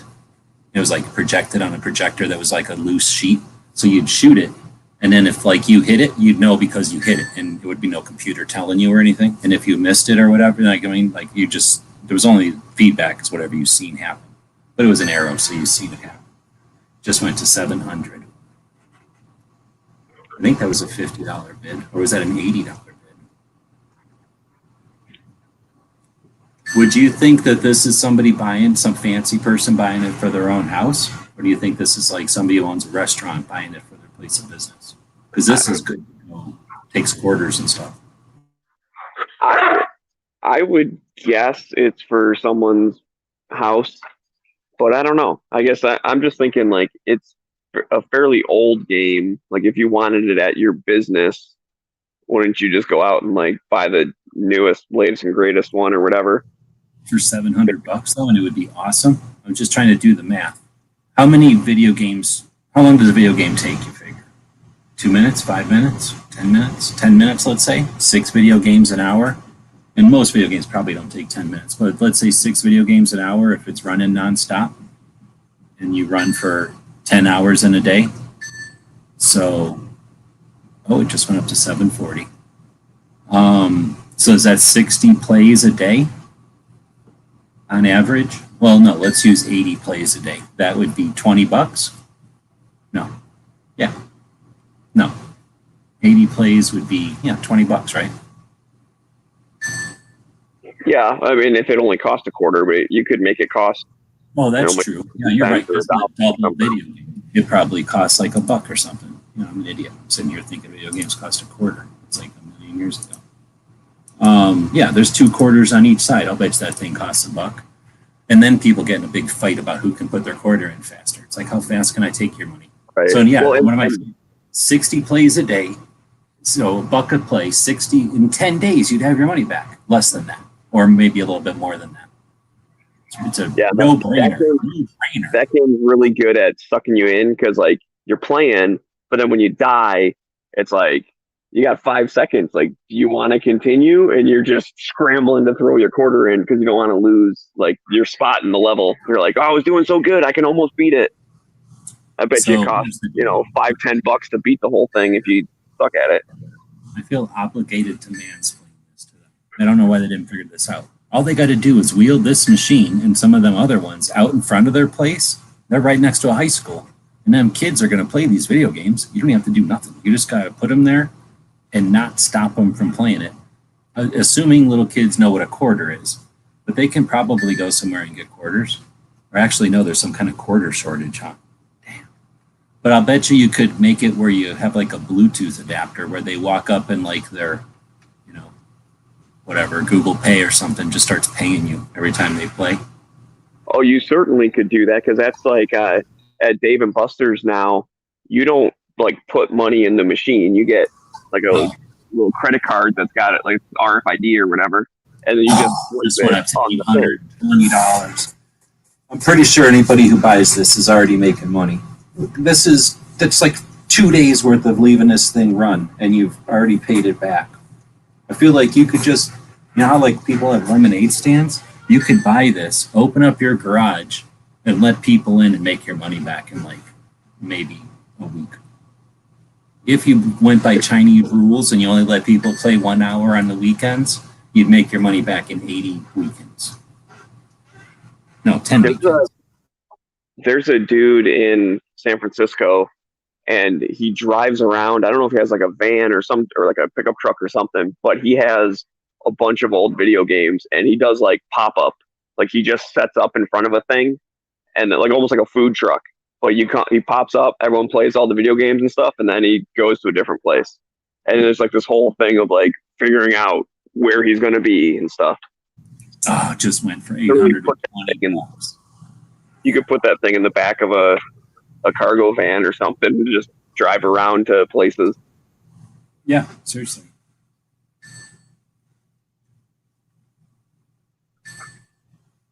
Now there's another project machine that looks kind of weird. 7 seconds on a Bulgarian Makarov? Are you kidding me? Whoa, for 440 bucks. The grips are goofy, but you can get different grips for it. Dang, I should have told somebody I know about this. They would have bought it. Oh, I wasn't paying attention. I like the Bulgarian ones. This one doesn't have plum grips, but you go get a set of plum grips for that. It would still be authentic, and then it would look sweet. Chinese gold.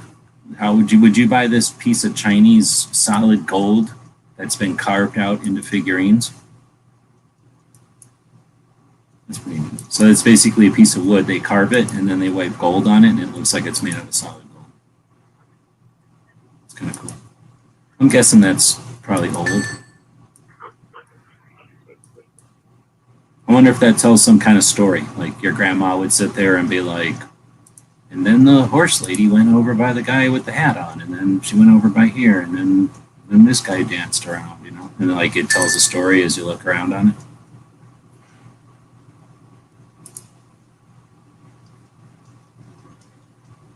Oh, look at this guy. Some guy playing a drum. He's carrying a canteen around.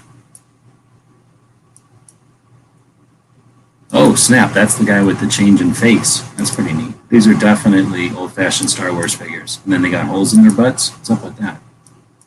You see that? It turns in from a ghoul to some chick. That's pretty cool. Made out of ivory. 120 bucks.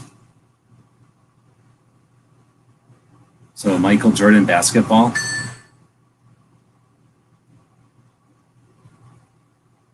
That's crazy. Oh, snap. An Oryx. This one looks kind of neat, too. This one's going for real money already. Yeah, that's weird. I think the Kudo looks cooler than the Oryx. Yeah, but can you imagine having both of these? This thing's pretty sweet. I mean, that is kind of super neat, actually. I mean, I agree with you. The other one is just crazy with the spiral and all. And it was 60 bucks. This one's 100, and it'll probably go more, I'm thinking. But pretty freaking cool. Got another SKS. This one's a Russian SKS coming up. 520 bucks. Let's see if it's factory reworked. Is it factory reworked? It's imported by Century, so we can assume that if we get a picture of the top of the dust cover or the piece, yep, see that little square with a line in it? That means it went back to the factory and they rebuilt it. Oh, I really like the wood on that. Like I like that style. This is Russian wood. If you look on it, usually right back in here, right at the end of the, like where your thumb would be when you're holding it, is where the square will be for the wood. But it'll be the same kind of thing, a square with a diagonal line in it. Usually right in here someplace. Sometimes, though, it's just sitting on the back. You know, if they've already got some marks and stuff, because they didn't care. They were Russians. Half times they were drunk off of vodka or whatever. So that Astro Fighter project just left for 170. Let me go look at the graphics on it real quick again. I think this one wasn't. No, this one did have some decent graphics. Damn. Dude, you know what? This one looks kind of old, like Gremlin. I don't know who Gremlin is. Oh, look at those guts. That's kind of cool. It's neat looking at electrics before there was standardized electrics, and they were just like, well, make a bunch of shelves and we'll put stuff on plates. Let's put them on cookie sheets. And they just have the CRT just open. They didn't even buy a TV. Have you ever seen how a CRT works inside of there? This part? Or am I thinking of the right word? Whatever the projection tube is. Have you ever seen how that works? Super simple. No. It's really cool. Super simple. I mean, it's insane how they build it, but it's so simple. It's like having a flashlight with hand. You know how you make shadow puppets with your hand, except with colors. It's crazy. I saw a cool video on YouTube where they talk about like breaking down how you make different electronic components, and the one on that one I thought was going to be nuts, and it was like super crazy simple. Really neat. All right. Well, my phone's dying, so I gotta get going. All right, take it easy. Yep. Take it easy, man. Bye to everyone out there watching. He's obviously going to be bidding on one of these, and he doesn't want anybody else to compete with him. So we'll pay attention here. So let's see. It's almost 8 o'clock. This dude is going to be working off of the live streams pretty soon. We got a Galaxian starting or coming up here for from Bally. I don't like that. Their buffet's okay, but it's too fancy for me. I can't afford it. I never played this one. I couldn't get it. Why would you want a robot?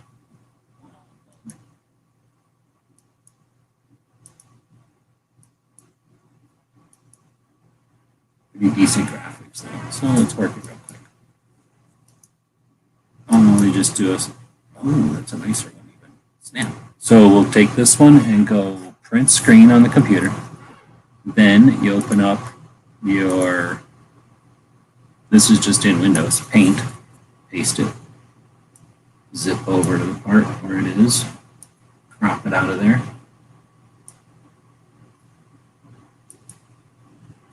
And then save as.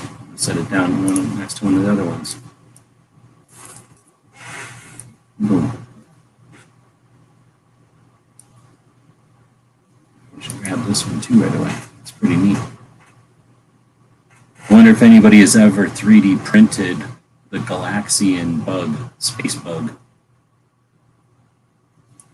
Oh snap, I can get it even bigger.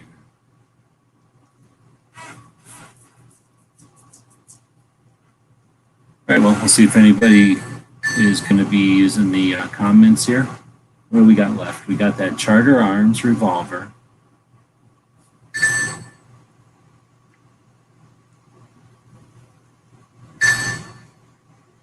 A Versa.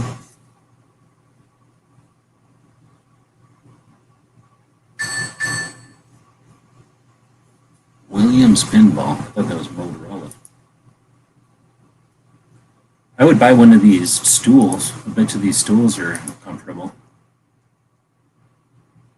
$40 ain't a bad deal. Oh, made in China. So that's modern. Oh, there's that contender or encore that somebody was looking at earlier.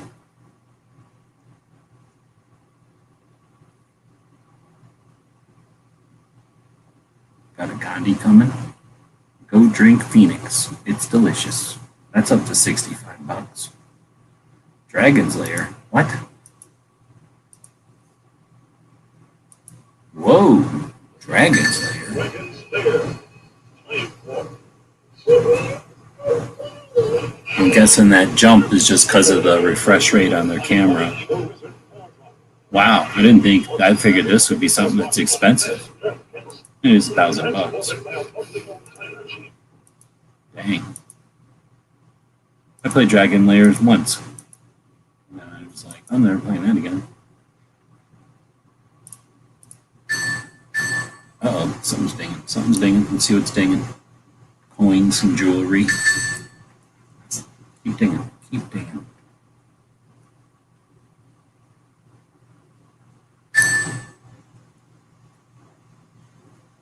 Vintage trucks. It's kind of interesting. $30. Wonder if Dragon Man would dig them. I bet she would. No, they're not complete though. He likes things that are complete.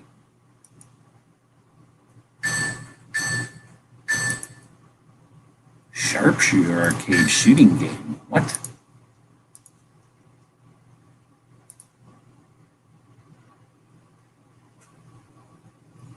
Oh snap, look at how big this one is.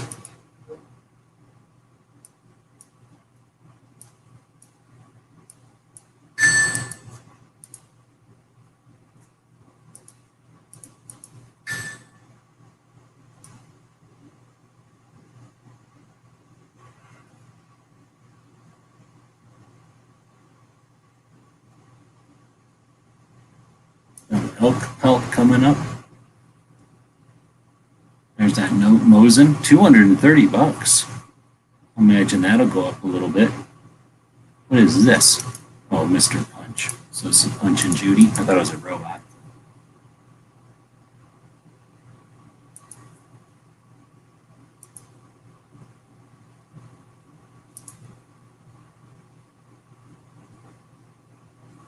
Oh, snap. This thing's pretty nice.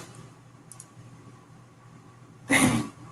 I seen a Colt clock that was pretty similar to this. It was in bad condition. Another Paratrooper SKS coming.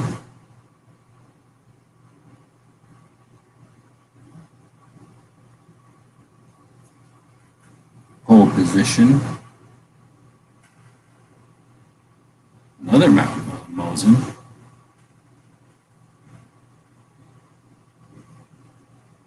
Another stool.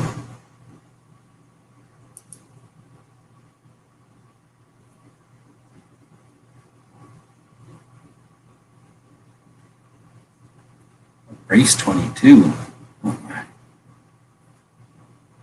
Oh, then that Mahdi.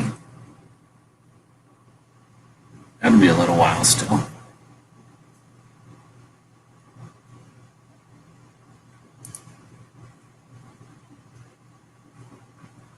Oh, then we got that SKSM. That is actually an SKSM Paratrooper. $660. Dang, dang, dang. All right, well, we got some stuff to watch here. But we got a little bit before another gun thing comes up. And since nobody's in here talking to me, we're going to go watch what's his face work off of the Daily Gun Show. Oh, maybe he's not going to do that today. Maybe he's scared.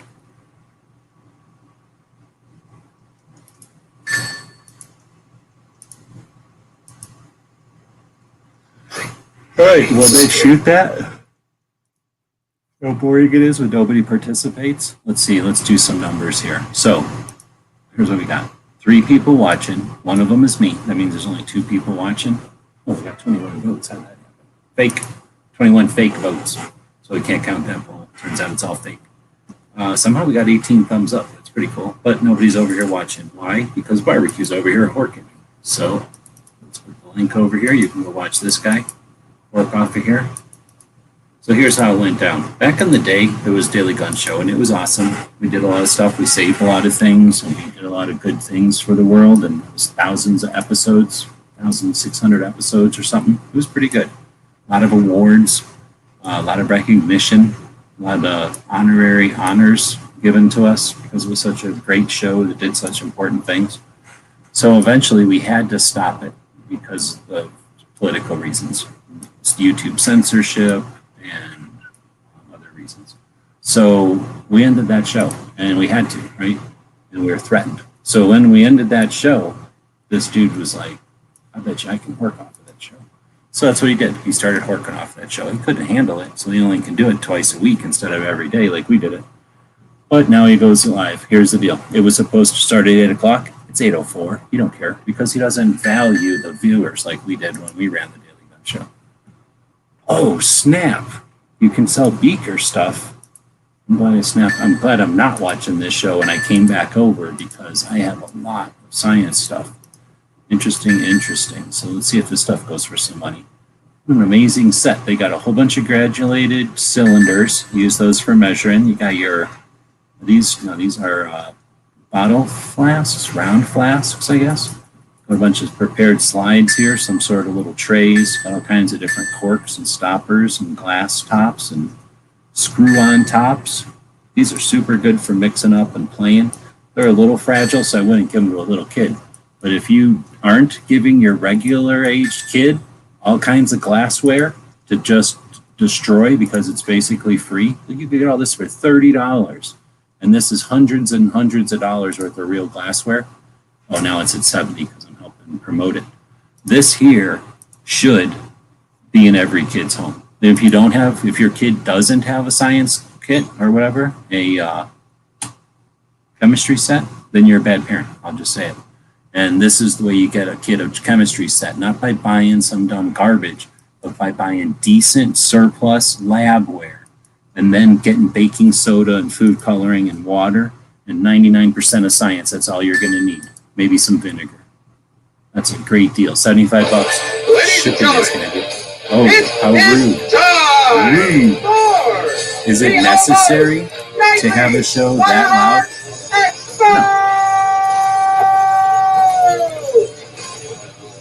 No. It's rude, right? Isn't that rude? Super rude. Not even necessary to have a show that loud. And we're missing that auction. So it went up to 80 bucks. At some point, it's too much money. Now they should stop bidding on it because it's not worth that much. At some point, you're going to be back up to retail, and then you could buy all this stuff new. Because that's the other thing. You can buy this stuff new, too. More than likely, just judging from this, because I'm pretty good at judging this stuff, this came out of a school lab. So this could be used for all kinds of cool stuff. This UASU is a party school, so it probably was used for making beer bongs. But if it came from U of A, it probably came from a cool geology lab. I have stuff that had radioactive stuff in it, all kinds of acids and stuff coming out of the geology labs. We got the optics labs down here. Most every good mirror ever made was coming out of U of A. So, or at least the technology to make them came out of U of A. So the lab where you get from stuff can be coming from all kinds of interesting things. Coming from the country where all innovation happens, pretty much. All good innovation happens. That'd be, how cool would it be to have a set of this stuff when you're like, I don't know, how young, 13 to any age? And if you don't own a set of this for yourselves, come on, man, you can buy this stuff off of eBay. Everyone should have lab glass. Super fun. And you should have so much of it that when you break some of it, you don't care because it's not that expensive. Buy used because you're not doing anything important. You're just playing around. That was a pretty good deal still. It was a little expensive. So whoever owned that made a little money. They probably got that for probably $25 at the auction, if that. So they made a couple of bucks. And whoever bought that would have paid hundreds in real life for real stuff. Super good deal. Everybody wins. Now there's furniture. Nobody cares about furniture. Got coins. What is this? Some kind of a brass ship compass. What? Why do ships need compasses? Can't they just look on the other side of the lake or whatever and point towards a tree? And why there's water in there? That seems kind of neat, though. It's very steampunk looking. Another Michael Jordan thing. All right, let's see what's happening. Let's get into it. We got DJ playing some kind of night. Evening, sir. This guy needs to have 3 guest hosts all the time instead of just 1. I mean, there was hundreds of episodes where we had even more than 3 people. Thing going to stop with the How I 2A because I'm not going to be giving up 2A podcasts anytime soon, but that is how I spend an inordinate amount of my time. However, the interesting thing to 2A more than practice of it, I require a set means that needed for the screw, and actually not so quick. This assembly is almost reassembly. Get my charging handle to respond to its spring turn. On the left-hand side of that rifle. I also ran across a set of files that I thought I might have lost forever, and so I've been removing more material from that assault off 20W. I've been working on the one that I was starting about. Did he just say he's sanding material off an AR? Still in progress, but with those files in hand, I'll be able to rasp out screws that put in right there at behind the receiver, trying to make the neck on it a little bit more contour to my hand itself, the over grip with my thumb over handed. So dang, that ship's brass gyro compass thing is just going on nuts. It's up to $130. A lot more secure if I'm going to be doing that one-handed or something just drop down. Oh shit, and Asteroids. I didn't see the Asteroids before. Is Asteroids the best video game? Well, it's the first vector video game. So it's the first vector graphics. So does that mean it invented Illustrator? Maybe. Look at that. Oh, snap. Look at that control panel. Is that worth working? Yes. Open in the new window. Make it bigger. Print screen. Grab your working software. Zap it down. Move it over. Look at that graphic. Boom. Same.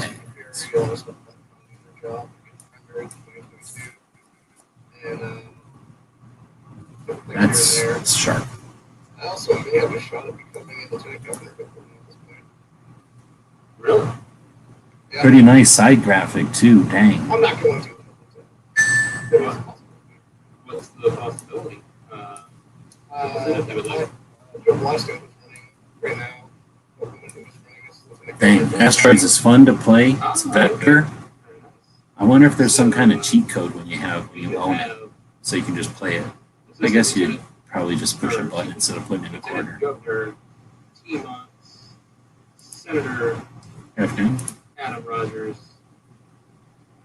and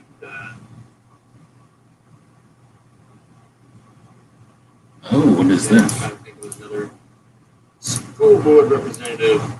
Minnesota. He's a man of many hats, but he's still just one. We got Kevin Cosades is how I'm going to guess how to say that. Oh. So he's out there saying, how's everyone doing? We're all doing well, as far as I can see. Hope you're doing well as well, sir. It's got a boombox up there. That's awesome. Kevin Woods and Cajun, DJ Play Nice, Kevin Cosades, as I just mentioned. Look at all them chips. So we got Damn, that's a lot of chips. good evening to her. I hope she's starting to get on the mend. Been in and out of contact with her. Dang, that's a lot of chips. That's awesome. Damn, that's awesome. For Two-Way Women Wednesday, but with Oh, he's faking like he's going to do a 2A Women Wednesday. voice and all that fun jazz. Just been waiting for her to get on the mend, and hopefully that is able to happen because she has just been absolutely miserable. So, not hoping for it for my own selfish reason of being able to do the interview, just because being sick sucks. With that being said, though, looks like we got done. No, that's comparative beauty. Other gun websites, but hey, that's because I am blind and don't read well. So let's see, anything 2A for me? Well, like I was telling you guys in the pre-chats, 2A stuff for me. Well, I had to accompany my mother at the hospital last night. Everything's fine, so we don't have to worry about that. Well, as far as we can, everything's fine. They couldn't find out what was causing her symptoms or anything, so they're like, go home, and if they get worse, come back. 640. Anyways, so while I was sitting there, I was able to do There's nobody else a here, lot of just you, but things thanks I've for been jumping meaning in. to do as far as messing with my editor and meme creator, logo creator, whatever the hell you want to call it. I use Canva for a lot of that stuff. It's how I do my thumbnails and stuff. So with that being said, I've been meaning to make a thing for roll call for quite a while. I was able to do that last night. And since I was sitting at the hospital with nothing to do, I was able to take a deeper dive into that video editor just because I had a lot of free time and found a lot of things that I did not know I could actually do. And I'm a little disappointed that it took me this long to figure out, but nonetheless, got that thing done for roll call, and I think it turned out awesome. Sent it to him today. He seemed pretty excited by it. Was talking with him briefly earlier today, and he said he wants me to jump on Rants and Raves tomorrow evening, at least towards the end of the show, so I guess I might get to make my inaugural appearance on Rants and Raves. So I'll be looking forward to that. I don't know if the rest of you are. Let's say Rocco is one main record. He does such an amazing job with that show. So definitely don't need my ugly mug over there spoiling anything. But like I said, I am for sure looking forward to that because Rocco's freaking awesome. What else? So made a logo for my LGS, which I had asked him before, hey, do you have a logo? He never answered me, so I just was sitting there messing around and whipped something up for shits and giggles. Sent it to him. He really liked it, but then he actually sent me the logo that he has, which he doesn't use on anything. I was like, why don't you use that? But I'm trying to get him to send me a file of that logo so I can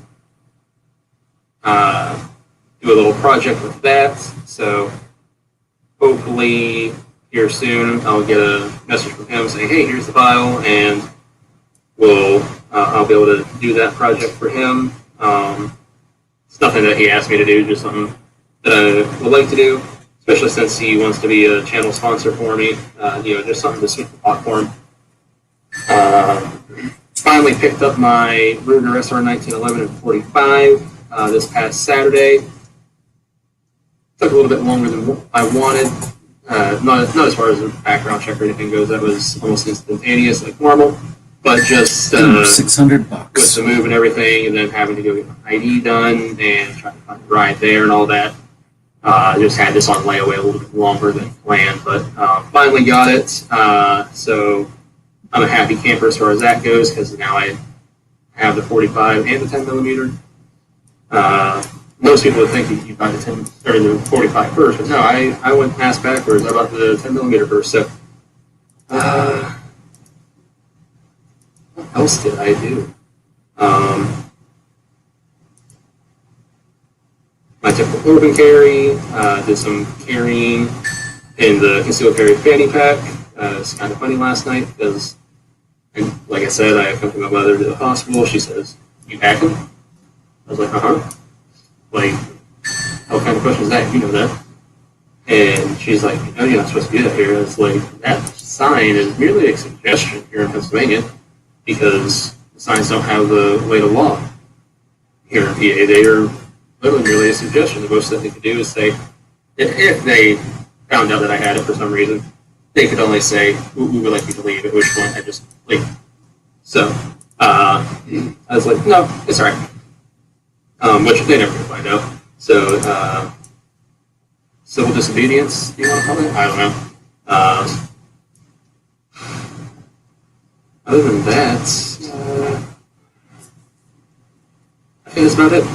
I think that might be about... Oh, no, I lie. Got a message out to Gun Girls ATL about being a guest on almost at the Firearm Expo, good golly, on 2A Women Wednesday, and have an interview set up tentatively with her for Friday night. So hopefully, with any luck, I'll be able to do that interview with her and premiere that next Wednesday.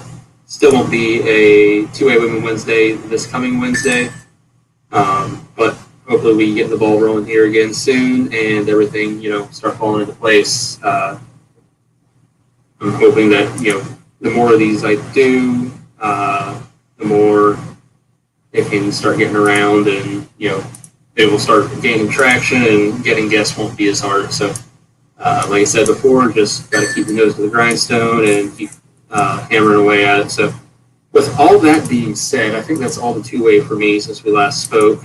I'd like to mention that if you guys remember our Thursday show, we had Wes on, and he had that project that he was doing where he's compiling all the data from the comment periods and making bar graphs, all that.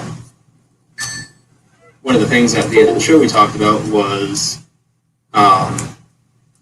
sorry, I'm like really short of breath for some reason. Maybe I caught the Rona. I hope not. I don't think I have something that's done.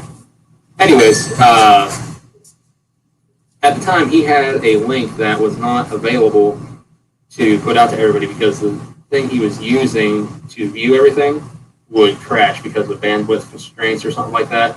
Well, he ended up finding a way to get that out to everybody where it could be viewed by anybody at any time. Don't have to worry about anything crashing and all that. So I'm going to try and get the link put out in the text chat and get it pinned up. With that being said, again, just, you'll be able to see, I don't want to say in real time, but I think each day or something like that, you're able to see how these comments are stacking up, and you'll be able to see, just an array of different things. So when we get that link out there, definitely check that out because Wes is doing some awesome work. But with that being said, that is all the 2A I have now for myself. So how are you guys tonight? Anything you wish to talk about? Well, I got a quick question. Would you be amenable to maybe changing the title of your Wednesday program to maybe something like, I don't know, maybe the every other Wednesday? No. The goal is to have it every Wednesday, but you took me to be making a serious suggestion. That was actually a joke. There was I mentioned in the comment from Gun website. Yeah, from Gun websites about the frequency of your Wednesday program. And so I was just trying to rib on that, suggest that maybe the every other Wednesday women of 2A might be more appropriate for the broadcast schedule the way it's been. But glad to know that there are more coming up. And so Atlanta might be in the house. That's interesting. I enjoyed, I've only been around for one live chat that she was in, but I enjoyed the time listening to that. So cool. Looking forward to more of those. And thanks for what you've done so far. Yeah, she had a good interview that I saw a while back with Santee TV, and I was like, oh, she'd be an awesome guest. And then a few weeks ago, Barbecue had reached out to me and said that she had spoke with Gun Girls ATL, and she said that she'd be interested in all that, and just again, life's been busy. Finally got the message out to her, said, hey, would you still be interested? And she said, certainly. I was like, freaking awesome. So I asked her what days she's available. She said Thursdays and Fridays. I asked her, what times work, whatever is best for her, I'll try and make it happen. So looks like sometime this Friday. So. Oh, wait, looked like something, if you don't mind my interruption on the Friday thing. You mentioned Santee and Upseat. She jumps out there saying, hey, y'all, I'm listening. Guns and Barbecue Instagram has some fascinating 2A women. There we go. Yes, I need to do a deeper dive on the Instagrams for sure. I'm not a big Instagram user. I mean, I even have my Guns and Barbecue Instagram page, and there for a while I was trying to post to it daily, but man, maybe I'm just lazy. Maybe it is a lot of work. But remember to take I think it's because I need to have a photo or something to post, I feel like.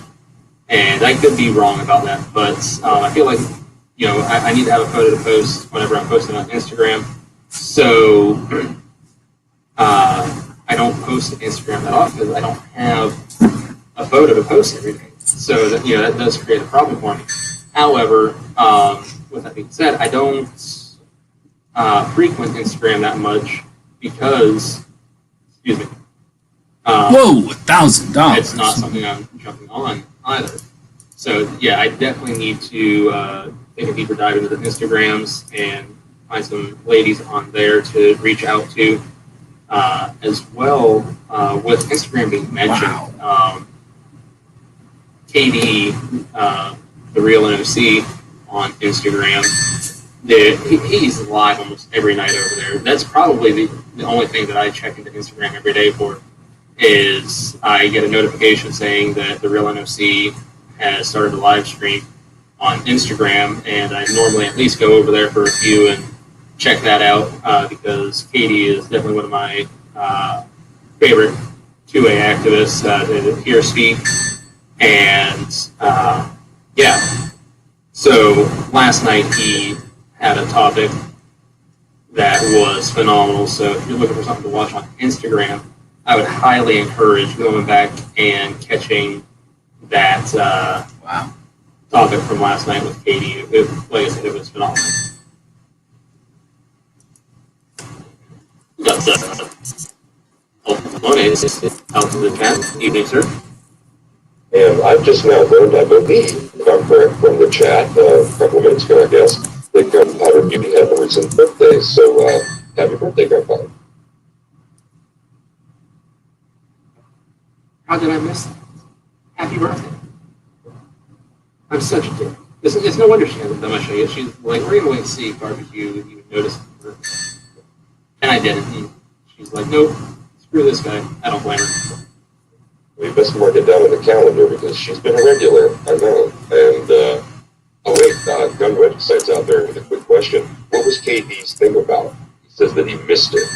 Oh, so KD was talking about, I don't want to say this wrong, but essentially some frustrations of his with the firearms community, more so I'd even say the training community, where, you know, everybody's trying to one-up each other and say, oh, I'm the best and you got to take my class. And, you know, I don't understand why that's got to be like, one of the things he profiled is, you know, he might have a trainer come up to him and say, you know, man, you taught amazing, you know, can you teach me to do that? And, you know, I'm really good with rifles. You know, I can teach you some rifle stuff. He's like, you know, he has no problem, recognizes that while he might be more than competent to train people to, you know, handle a rifle or something, he can always get better. Just like, you know, if somebody were to come up to him and be like, you know, hey, you know, you're an amazing speaker, you know, how can I get better? They might be a fine speaker, but they could be coming to him and saying, hey, make me a better speaker. But I guess it's almost like, he was talking almost like a, I don't want to say a cancel culture with the training community where guys are, you know, selling others short or something. I don't know how I want to describe it, but like I said, because I don't want to misrepresent what he was saying either, but it was phenomenal. So really encourage you to go check that out.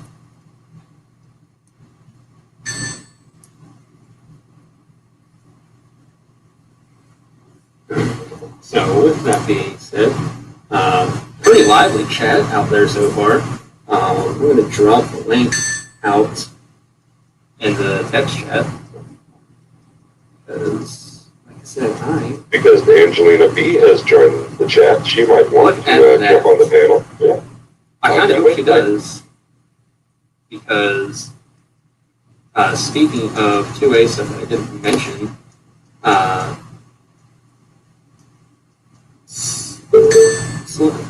dang it. Sorry, my freaking thing is talking in my ear and I can't hear squat when that thing gets to talking. But Eric is looking for 357 ammo and my LGS has some, and he had replied, but it's kind of a long story, and I shot Eric and Angelina a message saying, hey, give me a call whenever you guys are available, and I'll explain what the LGS said. So if they jump in here, I can just tell them live on air, which is not a big deal at all. Not like it's anything illegal or anything, just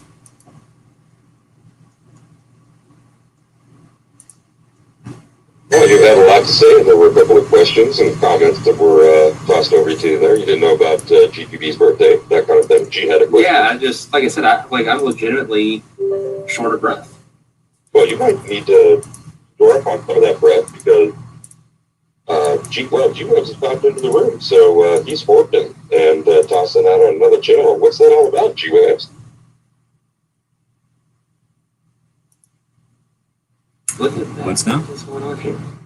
Oh, you mean the part where I'm logging into the working software, where you're now being piped over to my channel, so I'm making money off of this chat while we're watching the Nice deal over there. Suckers. I like so it. keep talking, suckers. You're making money on my channel right now. DJ, make G-Web's money. Golden bullets, chop chop. How am I supposed to make that man money? He's found a way to make it on the guy who decided to piggyback his idea of the daily, we went from Rip off my show, I rip off the rip off. Exactly. Thank you for putting a finer point on it, Cheeky. Yes. Let's say, I mean, really, it's the perfect Ponzi scheme. But so, anyways, Gizer said something split. I don't know what that's about, but well, the program that I think G is running, Gary, of course, does know a thing or two about the internet, the inner workings of things. ooh, what's this? Like related to them. So I have two browser windows open. This one is running on my channel, right? And that's running this screen capture of the POG Auction or whatever. This is your rip-off chat room way over here. This is my chat room, the real chat room, the authentic chat room.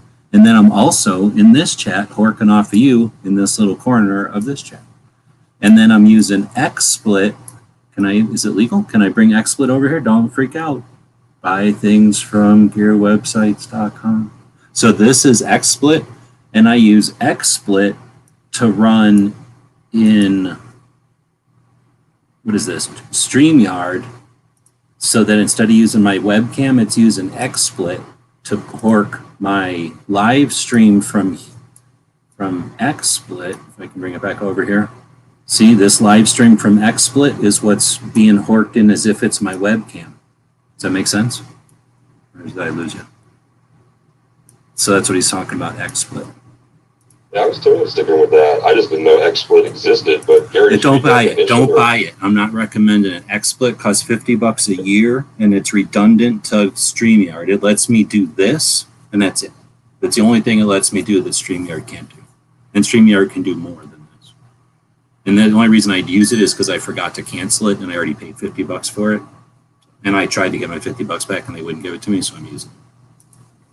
So, G, help us to understand this, because you understand that a hell of a lot better than I think any of the other three members of the panel here. This isn't a, hold on. This is, oh, go ahead. What were you saying?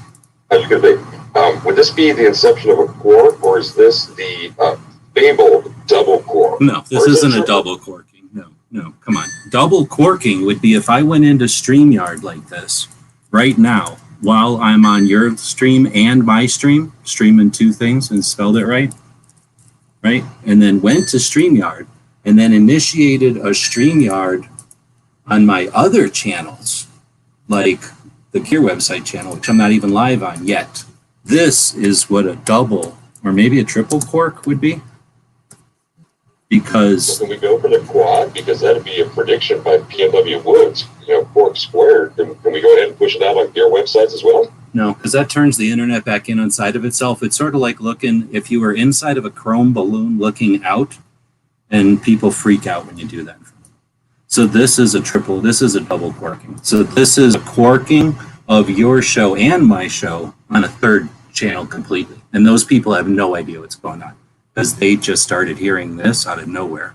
So can you imagine those poor people? That's what happens when you triple quark. A quadruple quark, those people would probably have to be on a respirator. Too much input. Can you imagine the power that these people are susceptible to? Look at that kind of hypnotizing power. There's not even a way to has this even been calculated before? How many infinities is that? That's an infinity inside of an infinity times infinity. Wait a second, I hate math, but isn't that impossible? No, you can have multiple infinities. Imagine a loaf of bread is growing from, expanding with all the yeast creating gases. So all of those little pockets inside of the loaf of bread are universes. Each one's going to be separately different from each other, unique from each other. So each one of them has separate math. Each one of them is a separate universe. So can you count the number of bubbles in a loaf of bread? You can't count the number of infinite multiverses inside of this double quarking. That's you see, you can't even DJ in a double quark. It comes back and kicks you. Is there a phone ringing? Is that even possible inside of a double quark? I'm going to close one of these. All right. So we found a way to eliminate the DJing. This is terrific.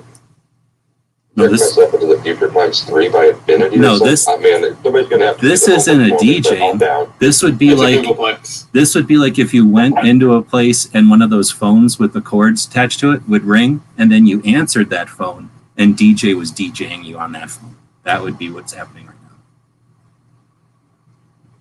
now. Okay, I barely just went live. So I was only kind of attempting the double quark. Now I'm actually double quarking. I guess I didn't actually go live before, but same thing. Multiple infinities. There's infinity in this window, and then I'm infinitying it inside of infinity over here. This is how the internet. Dude, how many views are we getting like this? It's got to be like multiple exponential views. Wouldn't it be infinite by exponents that are apparently are also infinite? Because this is just too many zeros or too much math. But I think we may have all just seen and heard it first here on Amphi. Indeed. Sorry, go ahead. I was just watching the Pot of Gold auction over there, and nobody's really over there, so I just jumped in here so that play around with the internet a little bit.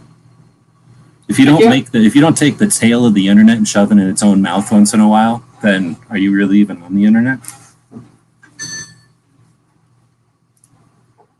So we're gonna make the internet give itself. Well, to that move out there, always the jokester is adding to the conversation just now. Al Gore just shit his pants.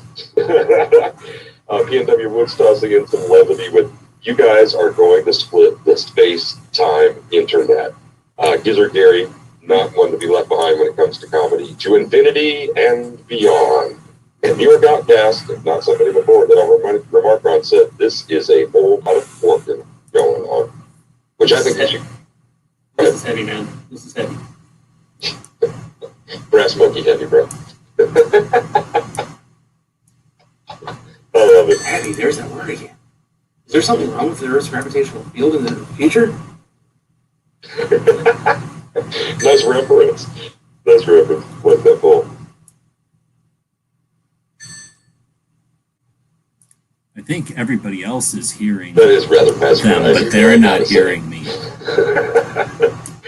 Ironic. I got to remember which mute is for you guys, but it's weird because I'm looking at it on like this screen, which is a little different than when I look at it on this screen, and then you guys are looking at it on a little tiny screen. So it's like, oh wow! And then I found I can look at it on this screen.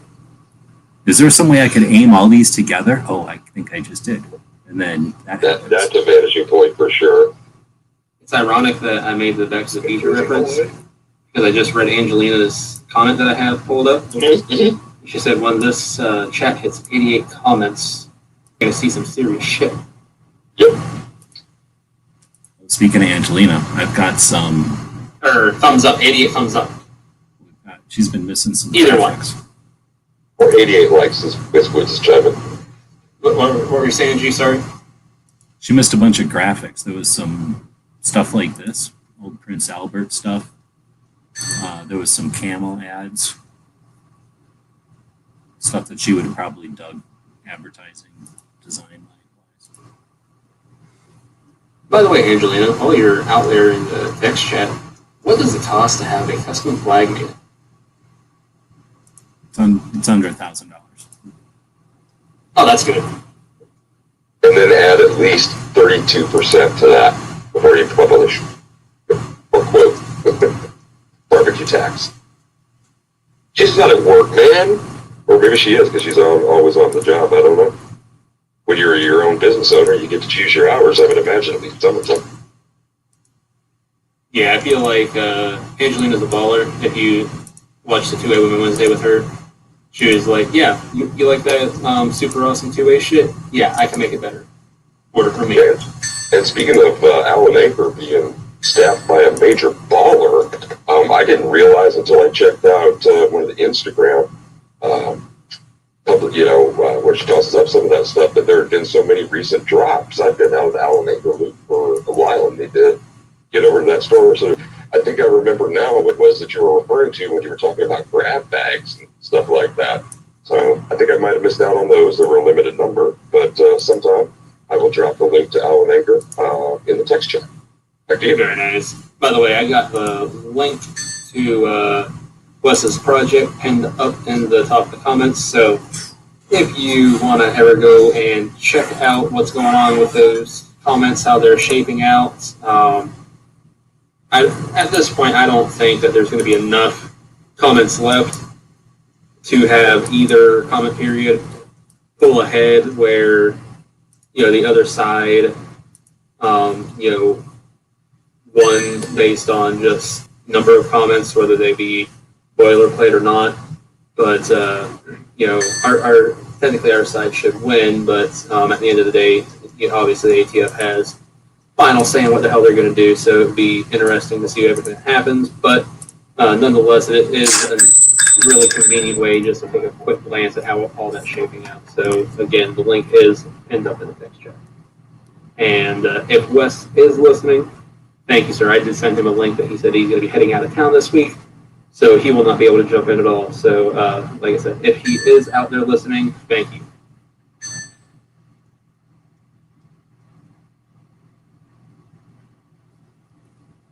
that being said, anything you guys want to talk about? Anything at all? I feel like that's not working now. I want this lunar lander video game. This thing's super cool. If it's what I think it is. Anybody know about lunar lander? There we go. I don't know how to set it before, but now it's working. Lunar lander? No, I have no idea. Did you intentionally do that to your microphone, or what happened? Yes, I did. I tried to persuade him.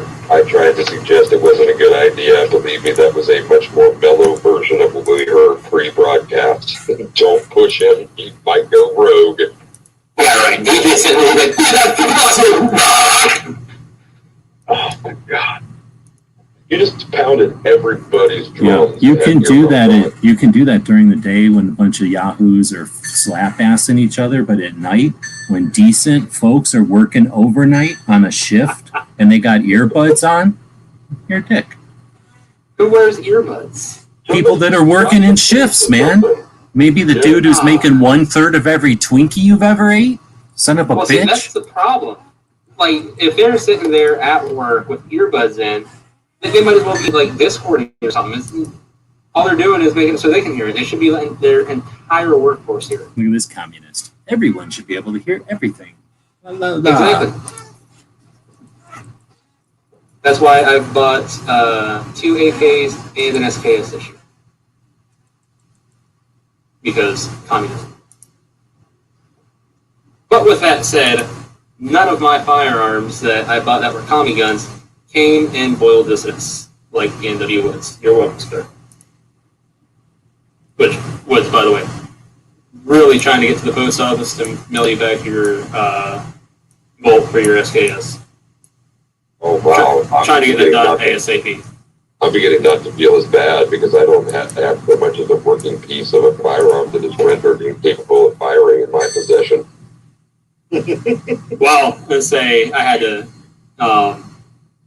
get the pin out and all that fun jazz and whatnot. So if I didn't do that, Woods probably would have just sold the rifle because he was getting mighty mad at that thing. What do you think of a lever action 10 gauge? What do you think of a lever action 10 gauge Winchester? Oh my god. 560 bucks. What? Did I not say 560 bucks? Fuck my life. For real? Your neck is not that bad, dude. What you miss out on? That big a deal? That's my point. There'll be another opportunity, man. No, there won't. A lever action 10 gauge. Oh, For less than $600. We made one. Come on now, just because you don't get duped on a bargain and then knocked out of date online. Come on, man. Go easy. Steady. That would have been worth not getting the Desert Eagle for. Because you Take my money. can get a Desert Eagle anytime. Exactly, that's what I'm saying. That would have been worth not freaking getting the Desert Eagle. It just went up to 600. Somebody bid on it. Oh, I thought you meant the auction was done already. 2 more minutes. So, 2 minutes left? Not 90 seconds. 90 seconds. so at what price would it be a walk away and back to the Eagle for you, barbecue? Under $2,000. Okay, well, if that goes for under $2,000, then you got something to cry about later. Well, I don't know. It won't hit Yes, Get 1,000. in now, then. It won't hit 1,000. Yeah, I was gonna say, honestly, realistically, I would probably Realistically, wasting go. time. Are you registered for Pot of Gold Auction? No, I'm not. I'm saying Okay. if I was and I could go bid on it, all that fun jazz, I'd probably go as high as $850, maybe $9. I'm not putting that in my name. That's my credit card. I registered last week or 2 weeks ago, whatever that was. But how does, I'm sorry, barbecue, try to get back on the 2A topic. You got anything coming up that's on your 2A horizon? Will you hold your horses? We got friggin' like 1 more minute left until this friggin' lever action goes. We don't know when it goes. It's distract you. It's like 45 more seconds. Oh my. The suspense is killing me. I'm gonna go take a cold shower after this. Well, you might have to play auctioneer. And the man of Pennsylvania who's not bidding in the auction tonight. It looks 9 seconds. It's gone down to 1 second before, though. It's at 9 seconds. 3, 2. Oh, it closed at $600. I've never seen a 10 gauge Winchester go for sale before. I don't think I've seen a 10 gauge Winchester in my life. I didn't know it existed. It had to exist, but yeah, just because it existed don't mean shit. I've never seen it in a museum. Well, I might have seen it in a museum and not paid attention, but I've never specifically looked at one in a museum or touched one. I've never seen one for sale. I've seen 10 gauge pumps maybe or something. No, 10 gauge over and under. I don't know what the hell I shot. It shot a 10 gauge something, but it certainly wasn't a lever action. Although I don't know how does can a lever action 10 gauge work? It might. Might be too much for it to lever. There might be a reason they didn't make them. So next up is a Tula Mosin for 300, 6.5 Mauser for 230. Lunar Lander is going to go for 600. People know what it is. So is that just a toy? No, it is one of the Atari video games that I think, if I remember right, it's one of the Atari video games that was like kind of an important one, kind of like Pac-Man, you'd say, for like, the 2600 Pac-Man was a big deal. I'm pretty sure Lunar Lander was one that was a big deal in the video game stuff back in the olden days. And I want an old Atari one, and I want an old Atari one that like potentially Steve Wozniak fiddled with, but I don't know if it's that old, but it might be that old kind of thing. And it's back when they were coding. That's the other thing. If I'm trying to remember all my documentaries, but it might be one that Steve Wozniak, Apple, Steve Wozniak and Jobs, Wozniak coded shit. And he was like, what's the word? He was clever. So he coded stuff in different ways. He created color and stuff. And I don't think that's the color one, but I remember hearing Lunar Lander. So I'm pretty sure it's a big one. Anyway, that Tula's not moving. It's only at 18. Oh no, it's got a minute. It's just sitting there at 300. What's so big about this? So there were a few of us that were watching that kind of preview show live that you had earlier today. We're talking about some of those video games. The Zaxxon, what did it drop at? I don't know. It happened before I got everything turned on. I could go look, I guess. So DJ, you were trying to ask a question earlier. What were you trying to ask us? Well, no, I was just going to rotate it back. I see the shotgun's now gone, so it's back to 2A. No, I was just asking if there were any things coming up. You got anything on your 2A radar? An event coming up, a gun show, or something outside of the world of YouTube or the interwebs in general? Well, actually, I might be going to a gun raffle this weekend. We'll see about that. Not 100% sure, but it is a very good possibility. Then the only other thing on the radar is the Rod of Iron Festival in Greeley, PA, October 8th, 9th, and 10th. I would like to go on the 9th. We'll see what happens. Big issue is finding a ride, like anything in my life.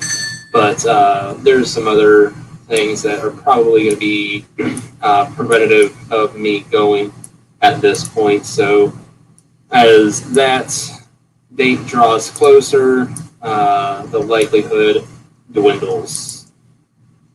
Yeah, I understand the closeout on stuff like that. What about you, T-Mod? You got something new and 2A cool coming up your way? Not really. Oh, now come on. If your tag here on the screen is 2A every day, that means you have something tomorrow that's 2A. What's on the 2A horizon? Colin Sanders, Congressman. Yeah. Probably, yeah. No, there's an affair shake at 2A for sure. So, QMs, you are 2A every day, more perhaps than T-Mod's moniker there. Anything that gets you outside of the interwebs and to an event or a show anytime looking forward to for you? Well, the Gun Rights Policy Conference every year brings together all the national level and state level organizations to one place so we can all get together and collaborate and network and I have a lot of extra time in the evenings to get together without scheduled time. Or wait, that's virtual, so that's not going to happen. Okay, so then there'd be AmCon that's coming up, but that's almost always, oh no, it's the weekend after, so that's going to be a little tough. But, you know, that one's in person, so all I got to do is get my ass to Texas, which I can't do, and I'm not invited. So I guess I'm not going to there. You got a CCA thing coming up at the same weekend as the last machine gun shoot for for Knob Creek, which I can't afford to get to. And we got the AZCDL lunch coming up. So yeah, everything 2A decided, or a bunch of stuff 2A decided to all drop on the same weekend. NRA annual meeting also got rescheduled. I forget where. Someplace sneaky, some like smaller venue where they could sneak in their necessary meetings for like the legal part of it. So they're always going to show up and they can do whatever they want again. Right on. So GRPC, as many of us know, is going to be virtual again. That's September 25th and 26th. If you head on over to, and I'll drop the link to that website, I hear that you can pre-register. I have not done so. But Ken Blanchard is going to be there offering the invitation, and there are some other folks. I just run through some of the names that will be there under the heading History. Kevin Dixie, David Hardy, Dave Capel, George Musgrave, John Richardson, excuse me, and Cheryl Todd. Not sure about last name pronunciations on some of those folks. Apology goes out to anybody whose name I have hacked. Under Sunday, that will be Law. We have Joel R., Alan Beck, Josh Blackman, Raymond D. Giuseppe, Matthew Goldstein, Don Kilmer, George Lee, John Owendorf, Pete Patterson, Dan Schmutter, David Segale, and David Thompson. Let's see. I can hit some more of those. It's an awfully long list. Those are just the top 2 columns from their website, which I will now grab a link to and post in the text chat for y'all.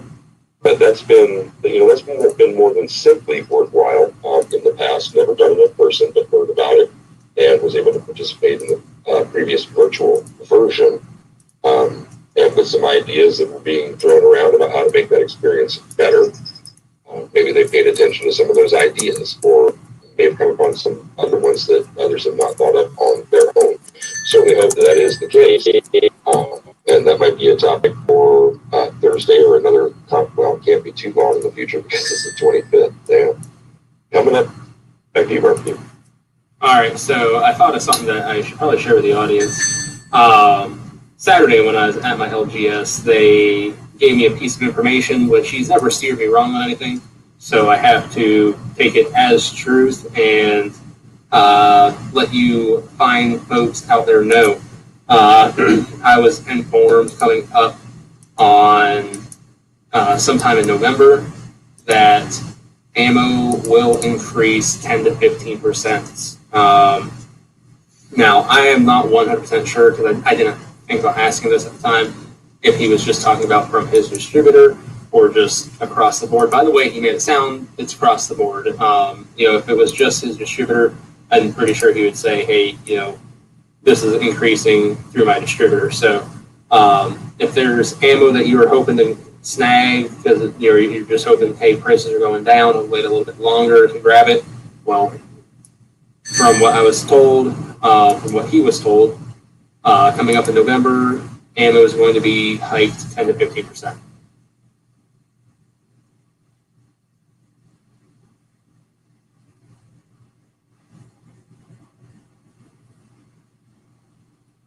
All right, kill the chat with that. You're welcome. No, not at all. Sorry, I was catching up and getting back together here.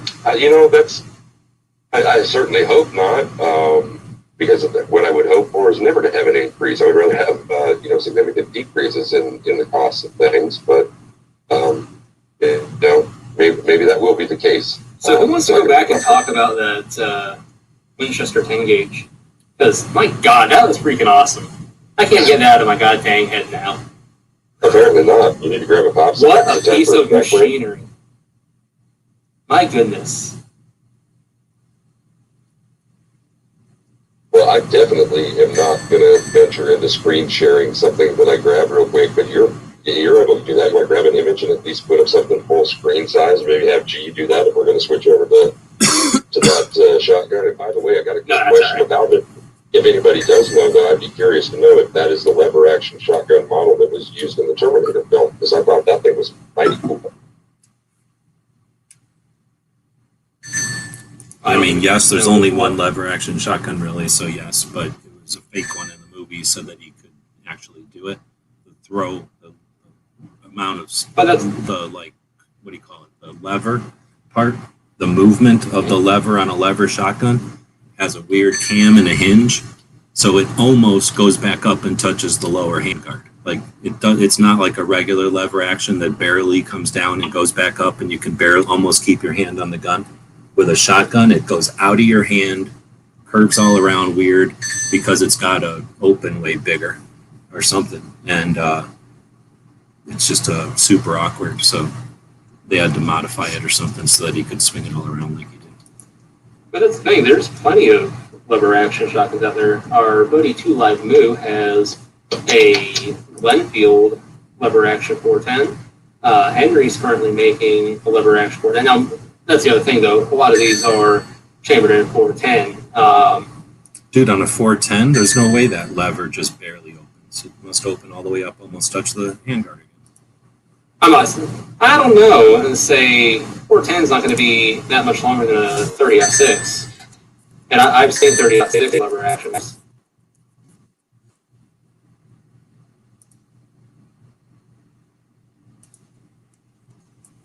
But even still, I'm just saying, lever action shotguns are more common than one might think. Not talking about the workings of them in general, but just how common they might actually be. But like I said, the thing is, majority of them come in 410. Finding them in something bigger, Can like you see this? 12 gauge. Can you see this weak ass picture? Somebody's faking it. This is when you get an unscrupulous hack who's trying to sell you something. So, oh, that's not that bad. It's only going straight down. It's only vertical. Except how far is that bolt back? Yeah. Like, oh, that gun's ejecting. Except no, it's just sitting there for the picture. But really, Let's that say thing's it's- going to go almost all the way forward. Probably as far forward as one of these last 2 shells.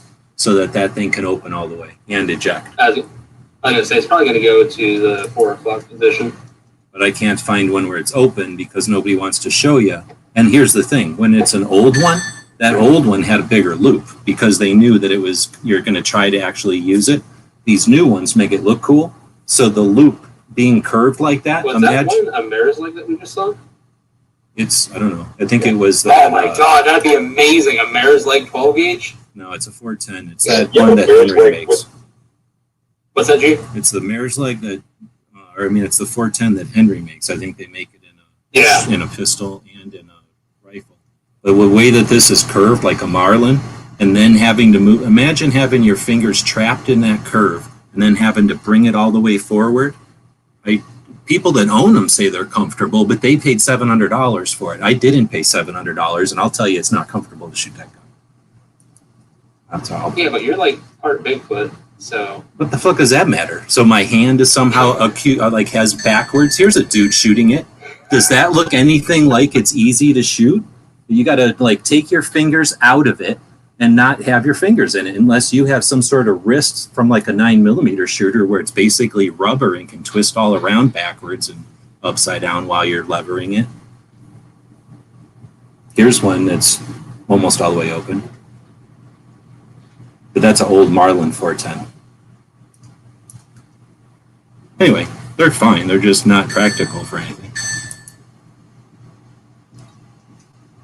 Mark, aren't you halfway or 2/3 of the way there with a Henry mare's leg? I've just got the 22. Right, but that's got 1 2 in it. That's not a 12 or a 20, but it's a 2. No. I mean, I guess if I decide to put snake shot through it, I can try and fake it. Well, there you go. Snake shot through a 22 lever Henry is about as close as you probably need to get until you can find one of those more vintage ones. Oh, you're just denying. There's no way of appealing you tonight. No, you're that or nothing. All or nothing. A 10 gauge has been on my to buy list for many years. With that being said, lever action shotgun. Really not picky about caliber. I guess if I was getting 410, it would be caliber. But really not picky about the gauge. Honestly, I think it'd be really cool to find a 28 gauge. But nonetheless, when it comes to lever action shotgun, that's one of the things on my bucket list. And 10 gauge is on my bucket list. If I could cross 2 of those off with one gun, that'd be freaking awesome. I got you.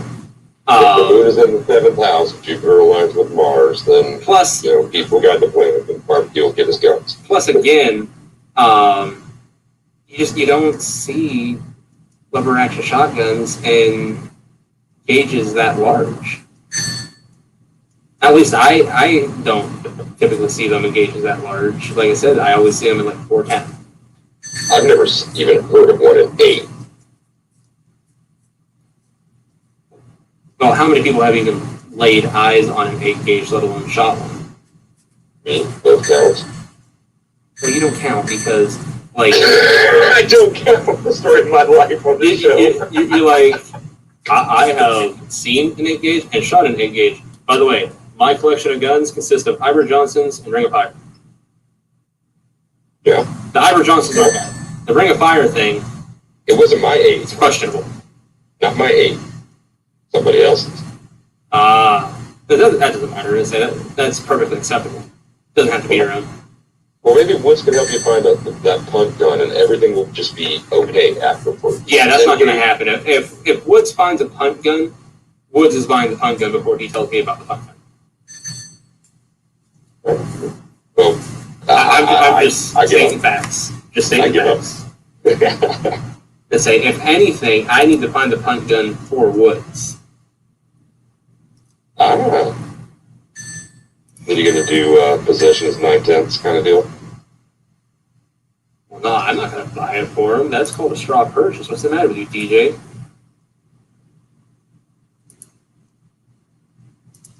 I missed out on that reference just now, but I think I said something wrong again. Well, I'm sorry, what did you say?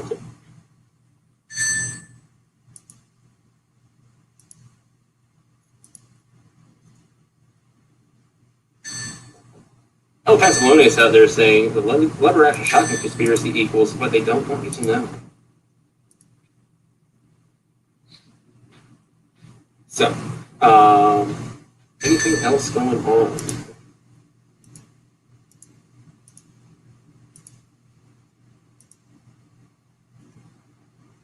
So I took a couple of minutes and found out that yes, that was in fact the same gun Schwarzenegger used in Terminator 2. Whoa, watch your language!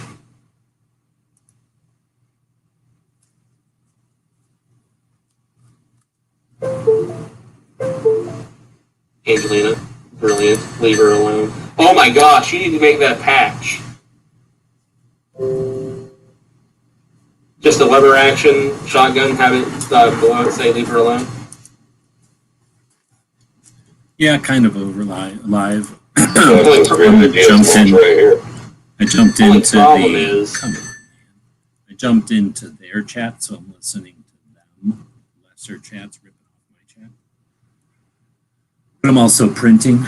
I was telling you I'm now a master at printing, so I am also a master at whatever this is called. So now I'm going to come over here and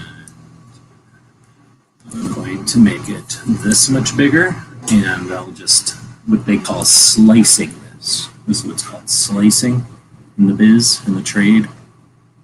There's Smeggy. And, an hour. Whoa, that's a little. So why don't we go down to 200 and see what that does? And I'll slice that. I'm looking for about 35 minutes. 40 minutes? I'll take 40 minutes. I'll take 40 minutes. We'll save that to the drive. We'll eject that drive, and we'll go back to the auction.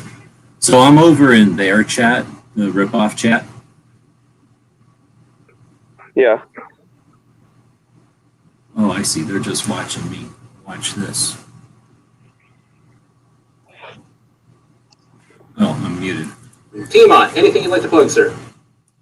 Yeah, I'll be doing They're ending new the chat. episode of Oathbreakers tomorrow, starring John Bell Edwards and all the scumbags. I'm going to go start a print. I'll be right back. Real quick. Hold on. All right. be sure to check that out. If you're lucky, MK Joe, myself, and or DJ Play Nice could be over in that text chat trolling the hell out of the comments. It's a great time. Check it out. And apparently, if you pay attention to T-Mop while we're trolling him in his own comment section, you might see him giggle and laugh and snicker a little bit. So, again, good time. Be over there. DJ, anything you'd like to plug, sir? Well, as always, be safe, have fun, carry your guns, and rock. All right.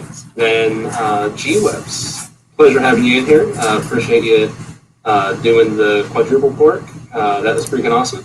Anything you'd like to plug? It was a triple cork. Quadruple cork would cause danger. So, dang it.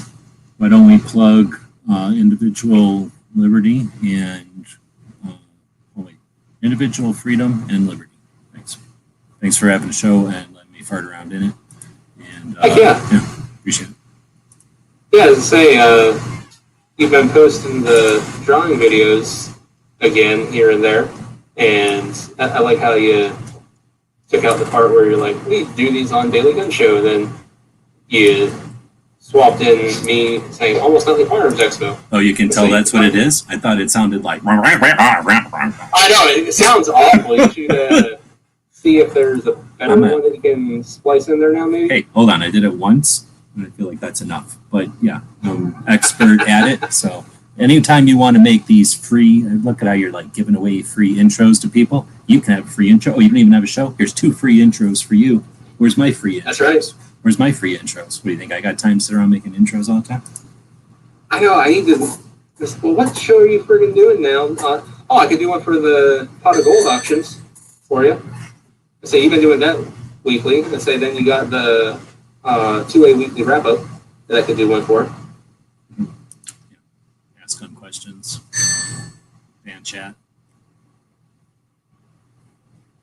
Say, so... What are we looking at there, G? It's a SKS that holds AK mags from the factory, SKS SKS-M, without a mag, without the thumbhole stock, without a bayonet, and from the factory holds mags, and it's a paratrooper model. And it already sold, so I don't know what it sold for, but it was $300 the last time I looked. $300 the last time I looked. I've never seen one of them, period, let alone seen one for sale, let alone seen one for sale under $500. Yeah. This is one recently go for almost 8. So this is that driving game that Smeggy refused to buy before because he hates driving games or whatever. And this one is $30. And then nice. Look at the side graphics on that. And it's got a steering wheel and a shifter. Yeah, it's amazing. Awesome. That one's $30. And we got another SKS coming up. Anyway. Nice. All right, folks. Well, with that being said, you can go over to G-Web Show and keep watching him with Pot of Gold auctions over there. But we are going to end this one. So here's the outro, and then I'll drop the link to the after chat. Oh, and I've got a video coming out tomorrow morning at 7 a.m. Check it out. We would like to say thank you to owlandanchor.com for great two-way items like these. Go to owlandanchor.com and place an order today.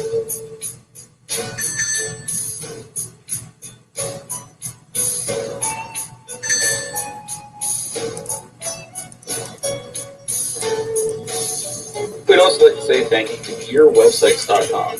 Yet another great two-way website. Go over to gearwebsites.com, pick up more great two-way items as you see here.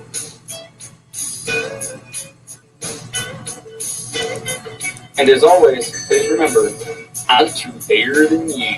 Dadgummit, Billy Bob, I told you to stay out of this. Now I don't remember what I was telling the people.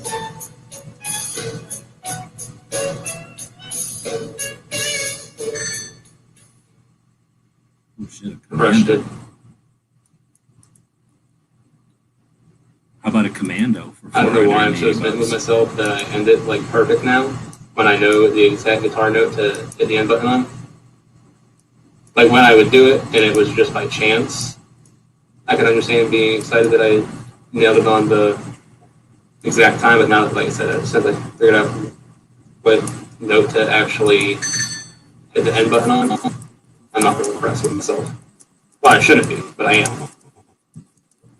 Yeah, I know pretty much exactly what you're talking about from the first bunch of times that I hit my mark on commercials with a 1 second to a 0 second gap. Yep. Yep. All right, I left that one, so now I'm just in this one again. Just in one. Now I'm just in one chat like a sucker instead of 4 or 3 or whatever. I guess technically I was just in 3.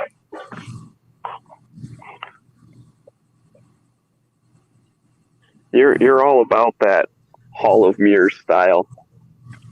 I like to see what can be done. At some point, you know how what's his face got the like, radioactive spider? Well, if I can open up the right internet portal, how do I know I won't get younger, be able to redo a bunch of internet stuff? I'll get like a Nintendo glove and a skateboard, turn into a hoverboard and some kind of iPad arm thing. Soon we'll be putting iPads right in our arm, right? Well, so you should have bought that silk robe. I hear that has time traveling powers.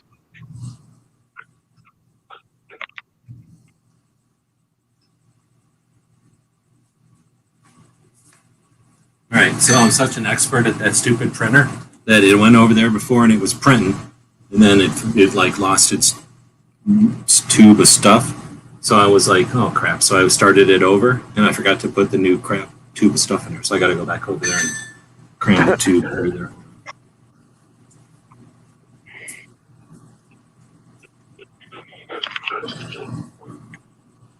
Well, I guess that means I have to entertain the folks. Oh, I can do that. Because I'm on screen. Hey, everyone, look at my dog. And that one.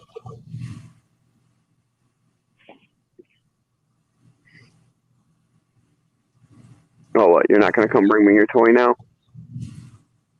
Gonna sit in the dark? Okay, here he comes. Now people can look at the doggy.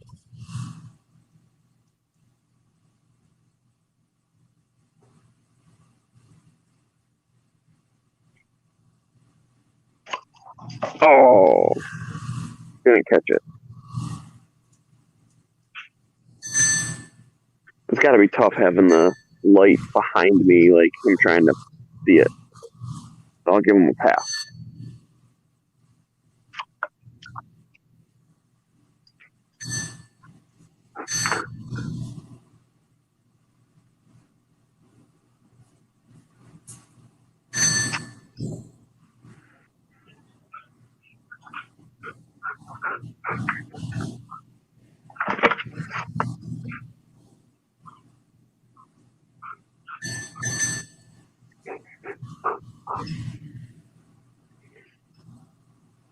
All right, let's see if he can catch it this time.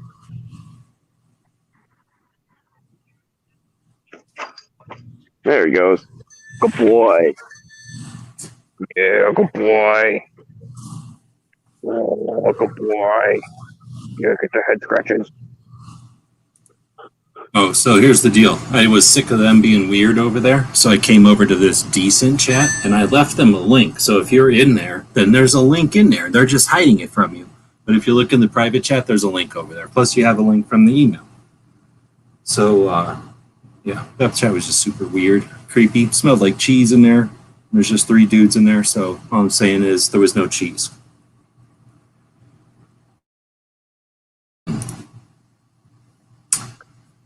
Well, and also, I mean, girls are icky, so. Looks like this Commando one went up to 620 and ended.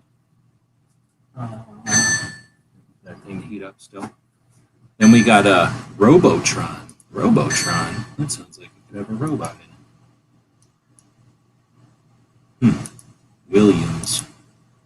Ooh, 2004. Oh, snap. That looks nice. I wouldn't know how to eat lunch in there.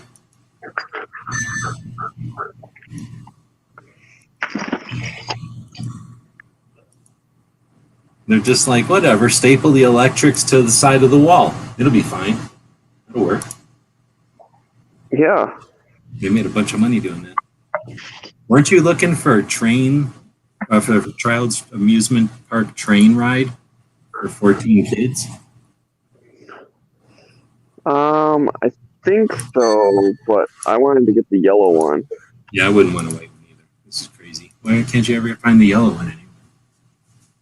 I don't know. I mean, I used to have like 8 of them, and I'm so upset that I just let those go, and I figured they were everywhere, but now I can't find the yellow ones.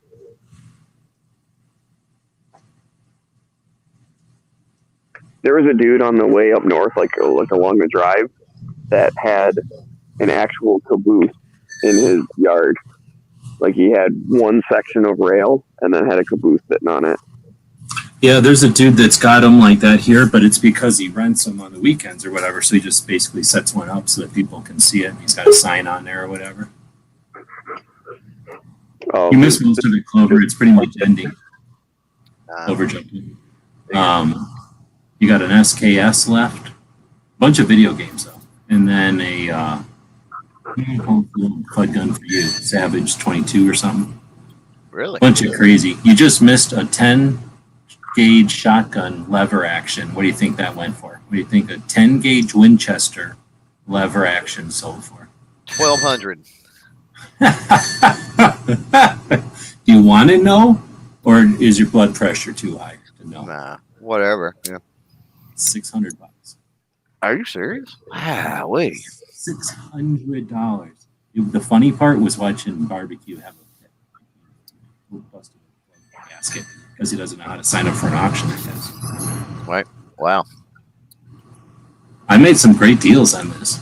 I've seen some stuff go for amazing prices. Like if you were the seller, you'd be like, "Ooh, that was awesome." And then I've made great deals. Like I bought really good stuff for cheap. So this has been a really fun auction to watch the last couple. I didn't watch it last week because it was all coins. And I'm probably going to kill this. I'll just make it like live and then kill it, make it Patreons only or something. Oh, that's what I can do. Make it unlisted and then Patreons only. Right. You just give them the link. Because we're being weird and doing all kinds of shit. I triple corked. Went into his chat and then corked on top of it. Right.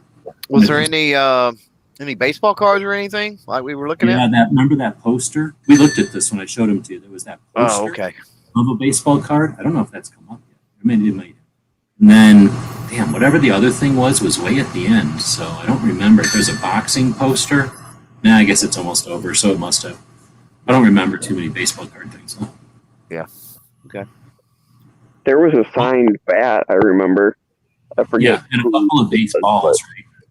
And there was a Michael Jordan. Is that his name? Michael Jordan? Yeah. Basketball. But you don't want that shit. So Smeggy, what would you, if you had they were like, you can have anything you want, no matter what the price, we're just going to tell the guy you can't have it, you can have it. What would you have taken from the auction today? Probably that Time Cop.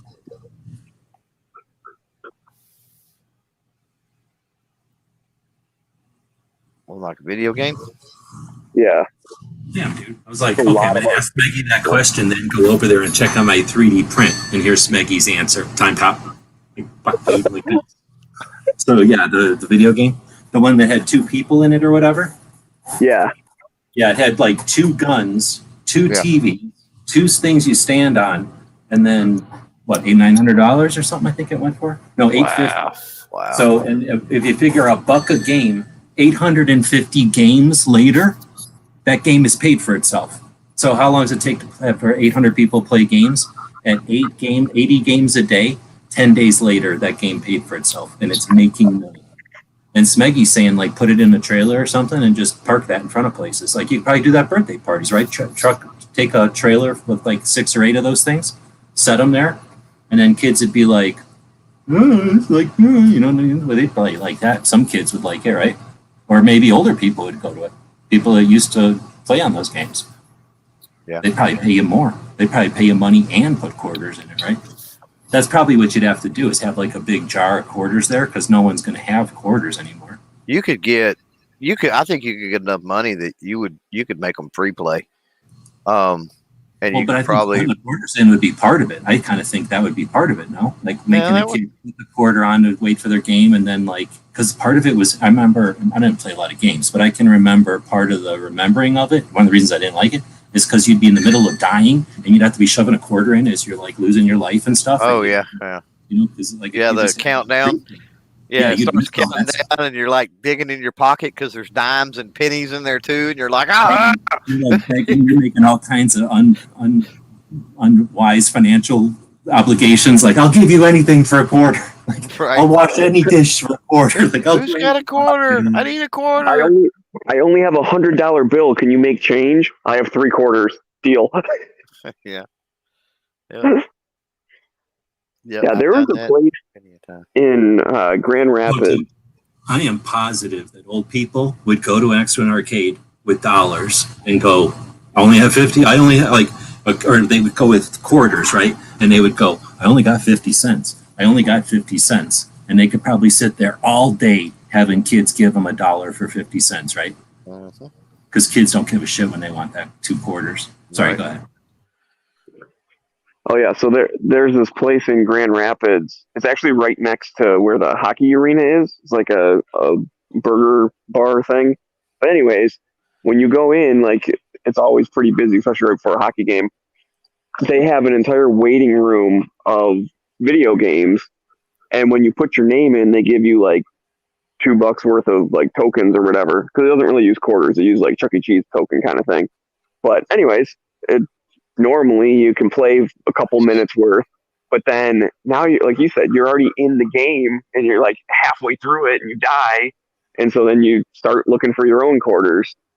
So I thought that's kind of nice. Like they almost give you the primer. We'll give you like 5 minutes worth of playing, but your table's not ready for another 20 minutes. So what are you gonna do now? I've seen one of those at a gun show not too terribly long ago.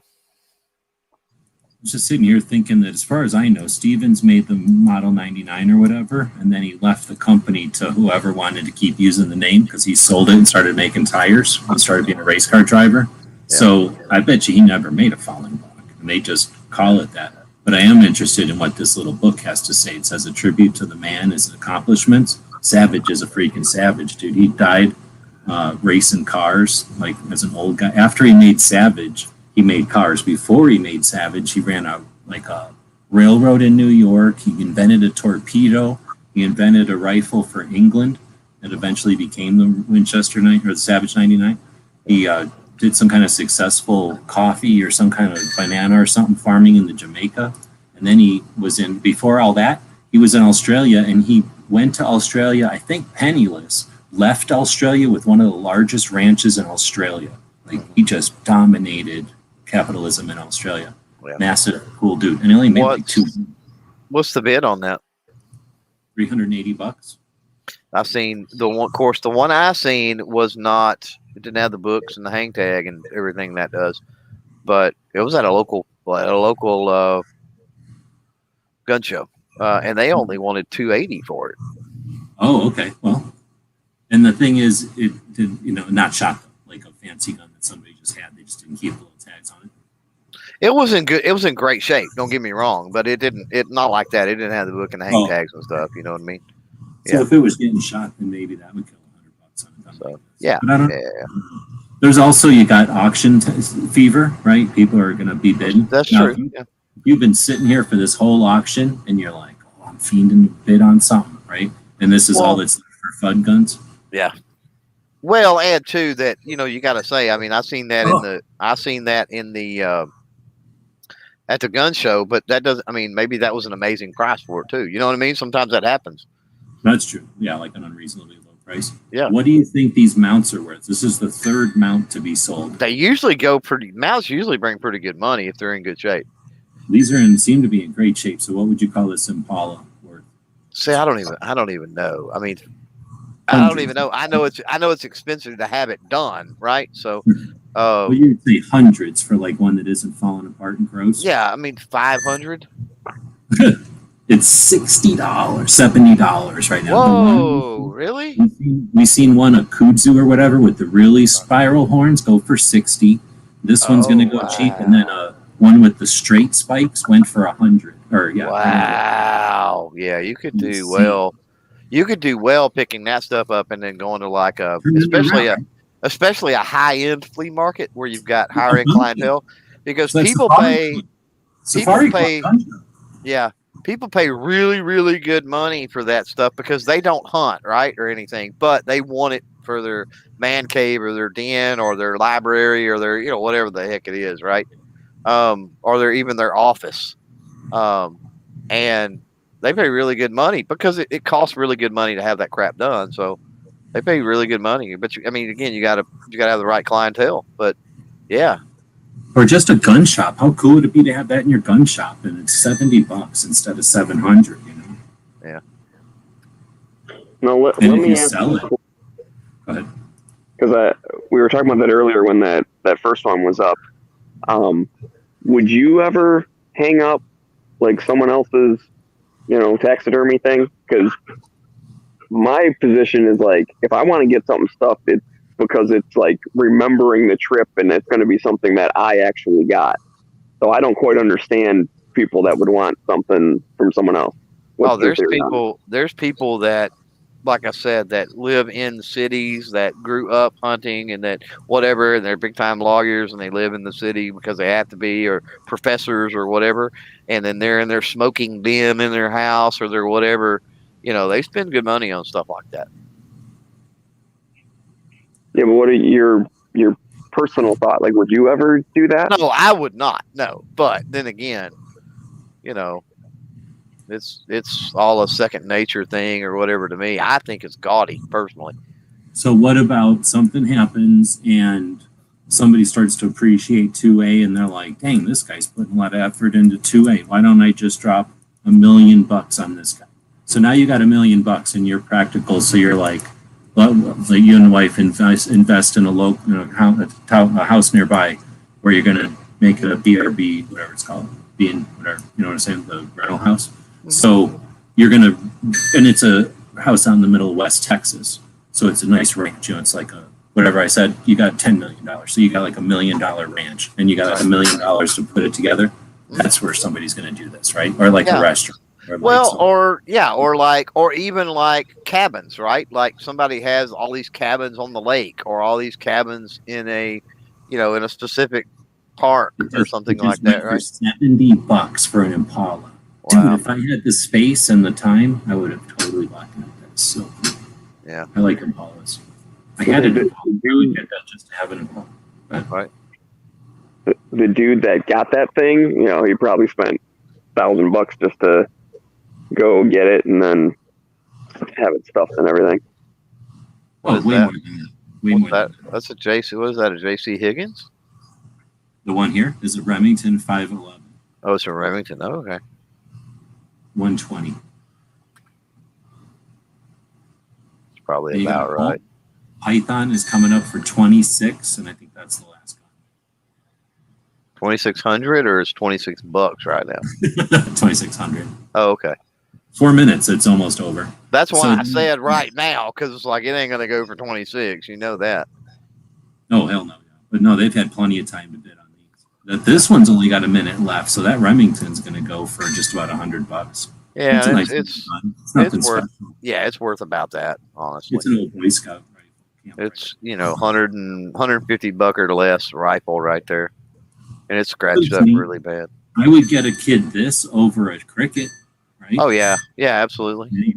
Especially a kid in high school who wants to just get some actual practice in and get marksmanship skills down. Take a 22 as far as it can. Well, even a smaller kid, and for $120, you could always cut the length of pull down. No, you're right. Yeah. Or do a thing where you cut a chunk out and make it adjustable, so you don't lose it. You just make it adjustable, right? Yeah. You can take it. You can cut a chunk out, and then you put screws, studs in or it with spacers. Just keep the space of the thing.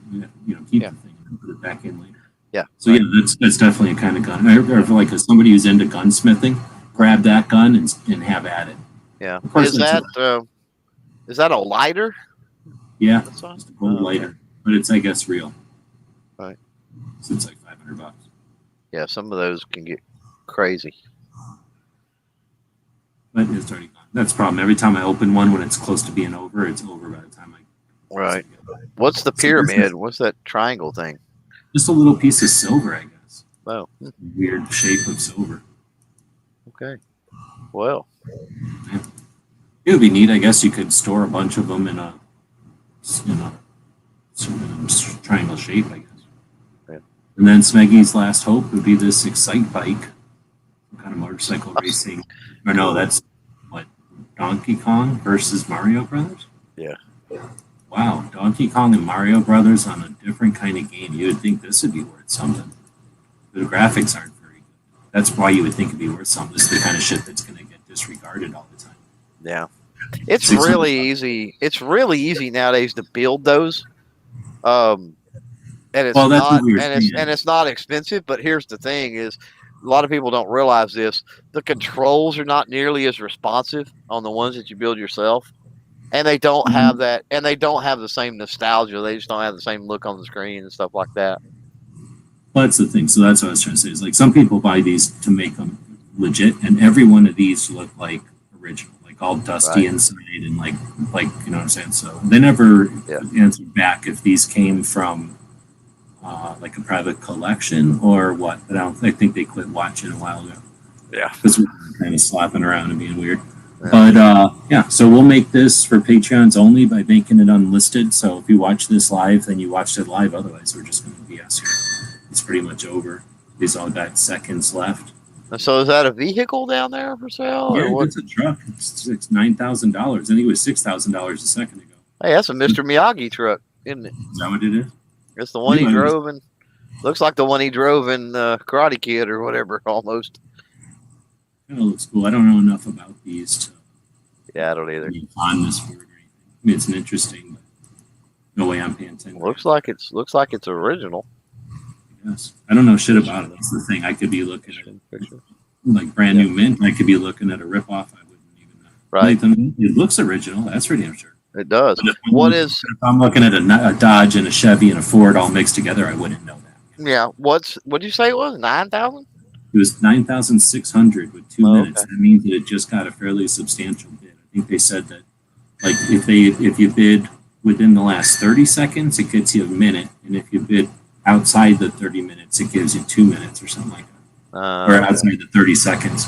But that last 30 seconds, like if this one gets to 30 seconds and it gets another bid, it'll just get another minute. Yeah. So it makes it a little difficult to keep bidding, but it doesn't make it impossible to keep bidding. Right. So it's pretty fun. It's been super fun to watch some of these. A lot of them were getting down to a second and then getting another bid. Right. Really. And then what's the thing with the cactus or whatever? That Just a picture. oh, okay, like a painting. Yeah, a whole bunch of oil paintings tonight. I don't know shit about them. They all went for various. I don't either, but I know that once upon a time, and this was back, in the early days of eBay, so early 2000s or something. I would go to yard sales and stuff, and I picked up every painting I could find, and they always sold great on eBay. Always, it was insane. Yeah, It's interesting because I had bought a bunch of posters at auctions just because I liked them or whatever, and then eventually I'm like, I got too many of these. I'm putting them on eBay, and I had one that kind of looked. It was interesting looking, right? It was cool, but it sold for a shit ton. It turns out it's some super rare, not rare, but super super in demand artist from the day. So yeah, I just didn't even realize. But then pretty much everything. Sold at some point, but I didn't realize art would be the same way. It's kind of expensive to ship art though. It was pricey, but I mean, it was worth it. I mean, they paid the shipping, right? Yeah. So the stuff that was signed brought even more money than stuff that wasn't signed. But anything that was actual painting, and you can look at it and tell because you can see the brush strokes and all that stuff. But I mean, I was given like a quarter for them, you know what I mean, or whatever. So, even if I got $5 plus shipping, I mean, that's insane, right? But I mean, there was several. I had many that went. Usually I started them at 99 cents, and I would have multiples that would times they went over $100. And I mean, it's just you got to think people are decorating their house or this or that or the other, and all that goes well. And it's a painting, right? It's not a poster that's mass printed or anything like that. It's a painting, so it's fairly unique, right? You know that if it's actually painted, that it's probably fairly unique.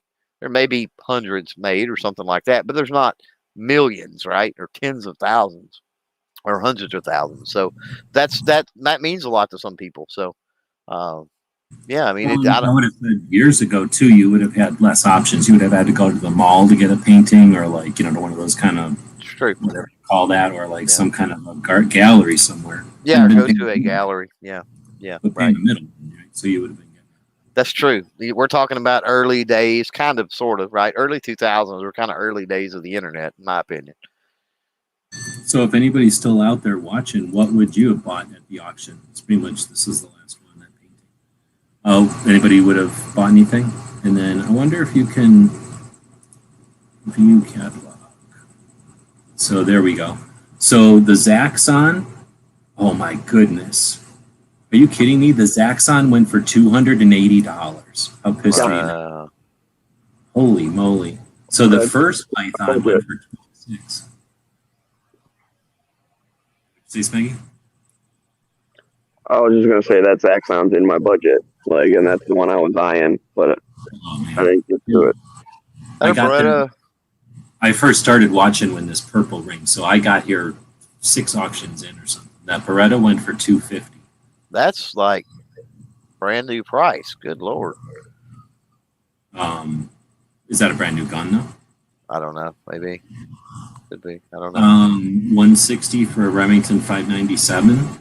You know what I can do? I can just flip it to guns. They don't make the 597 anymore, but that's a sub $200 gun all day long when they did make them. Let's see. Centipede went for $1,000. A zebra pelt with its face went for $680. Wow. Ted Williams baseball 180. So a Winchester CMP Garand that went to Danish and came back from Danish went for $975. Whoa.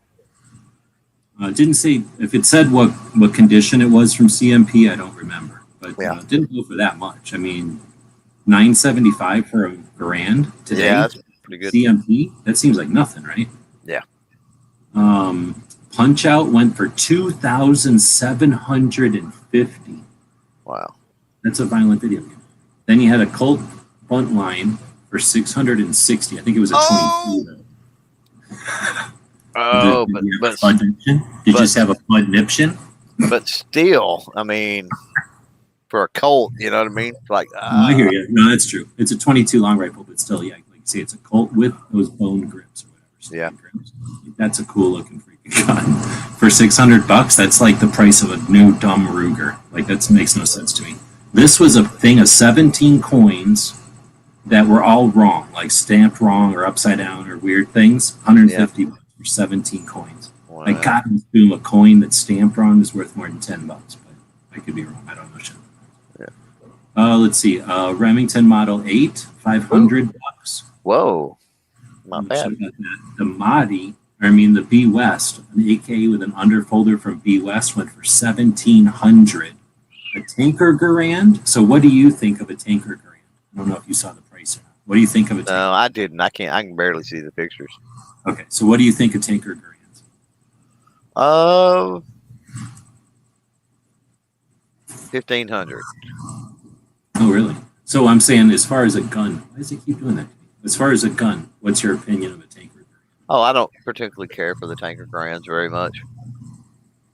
Okay, so then basically I say they're fake, right? They're just these things that exist. So $2,300. The regular Garand, real one, went to Danish and back, wherever the hell Daneland is, came back. Yeah.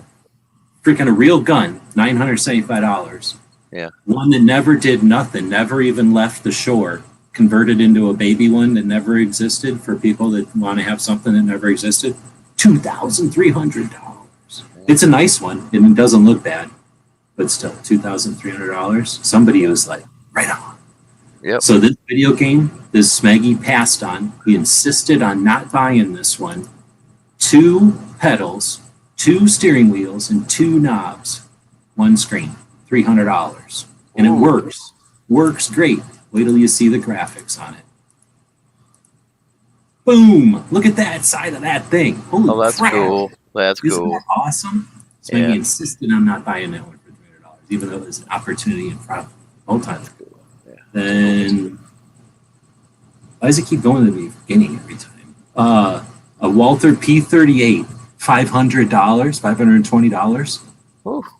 I seen that happen, and I'm like, oh, It's like a regular gun. That's like buying a Glock. Somebody's like, nah, I'd rather buy a Glock than a Walther P38. This little crazy blue Chinese dress, $600. That was super fun. It started at like $60, and I was like, oh, I kind of want that. And it just kept going and going. And going. Right. I Like don't know what why it's though? ending here. It's ending for some reason. Refreshing in 10. Oh, it's happening. Refresh every 60 seconds. Oh, full view. Oh, single page. Yeah, okay. So maybe this is all I'm going to be able to see. Let's see how far I get. Oh, I don't want full view. Well, maybe they have to be ended so long before they show up there. Is that possible? That's what I'm thinking. Maybe they needed to maybe get paid or something. Yeah, I don't know. Or I had it set wrong. Oh, no. No. Where's the blue thing? It's a complete lower. There was a complete lower, went for like $200, but it's a Bushmaster, so it's nothing great. Yeah. Yeah, there was that thing. Maybe it is just. So here's a Remington 03 Springfield for $700. There wasn't a lot of. Really? Yeah, and it was a decent one. That's a Wow. lot of money, right? Those free There's that one. 03s are pretty hard to come by. Really? Oh, Yeah. it depends. Yeah, then it's unaltered. That's it. At a decent price, anyway. Well, okay. It's hard for me to know because I've never even been in the market for one. So this is that one that went for $70 with those curly Q horns. That's cool. Yeah, isn't it? That's super neat. I mean, if it came from like Texas and it was a farm hunt, but if it wasn't, that would have been right. So Night Strikes Norinco, Mini 14, 820. Do you know what he paid for his?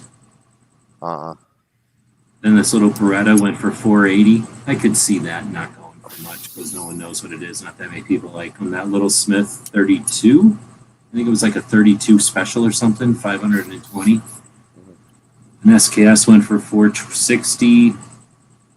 That's cheaper than they were at Wanamaker this last go around. Yeah, it makes no sense to me. But some of these kind of went weird for nothing. Ruger Blackhawk for $680, which is kind of a brand new price, I think. Yeah, it is.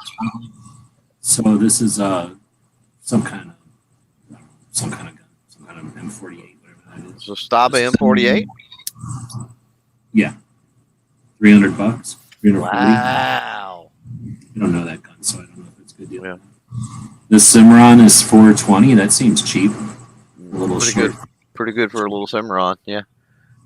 Would that be a John Wayne version? Oh, I don't know. Shopkeeper or something? Yeah, the shopkeeper. Yeah. So $500. I don't know. Did it have an ejector? Shopkeepers don't have an ejector. Oh, yeah, no, it doesn't. So I don't know what it is. Maybe it's just for some fun thing. Usually they make their stuff for SAS, right? Yeah. So some kind of Russian Mac for $520. And then Smith & Wesson, whatever these are called, 1819s or something, for $800. 45 ACP Smith & Wesson from back in the day, like a model 1917 or something. So then another weird looking Mini 14 for $820. I'll never understand those people. A Ruger Security 6 double action for $520, which I don't know if some of this stuff is coming from the store and they just, their old inventory from the store, they move over to here, or if this is just, some stuff that people bought and never shot, maybe. Right. Because a lot of collector stuff, you buy it and you're like, oh, I don't like this gun. Right. So the Bulgarian Mac went for $440. And then this SKS went for $540. That's the other one with the straight looking horns that went for $100. So that would have been for 200 and something bucks, 200 through less than 300. You could have had 3 of these mounts. Right. That's crazy. Like you say, you could probably just take that to one gun show and make that back plus. Yeah. Let's see. Got a little Charter Arms, a little M&P. That's why I say some of these look like they could just be gun shop stock, but it's hard to say. Like I said, they could just easily be. This was interesting because I got a lot of lab glass. A whole bunch of lab glass was at auction. That was kind of neat. I don't know if they got enough money for it to make it worth the while, but I can definitely come up with sets like that and make a couple. So the little Bursa that's like blue makes no sense. I guess somebody probably might have bought that. This like what do they call this thing now? An Encore in stainless went up to 520. So I don't know. That was in like 240 Ruger or some weird caliber. Right. Yeah. The single Glock 27 with a laser for 580. So basically, you got a laser for free for a used gun. You know, kind of 6 of one, half dozen of the other kind of deal.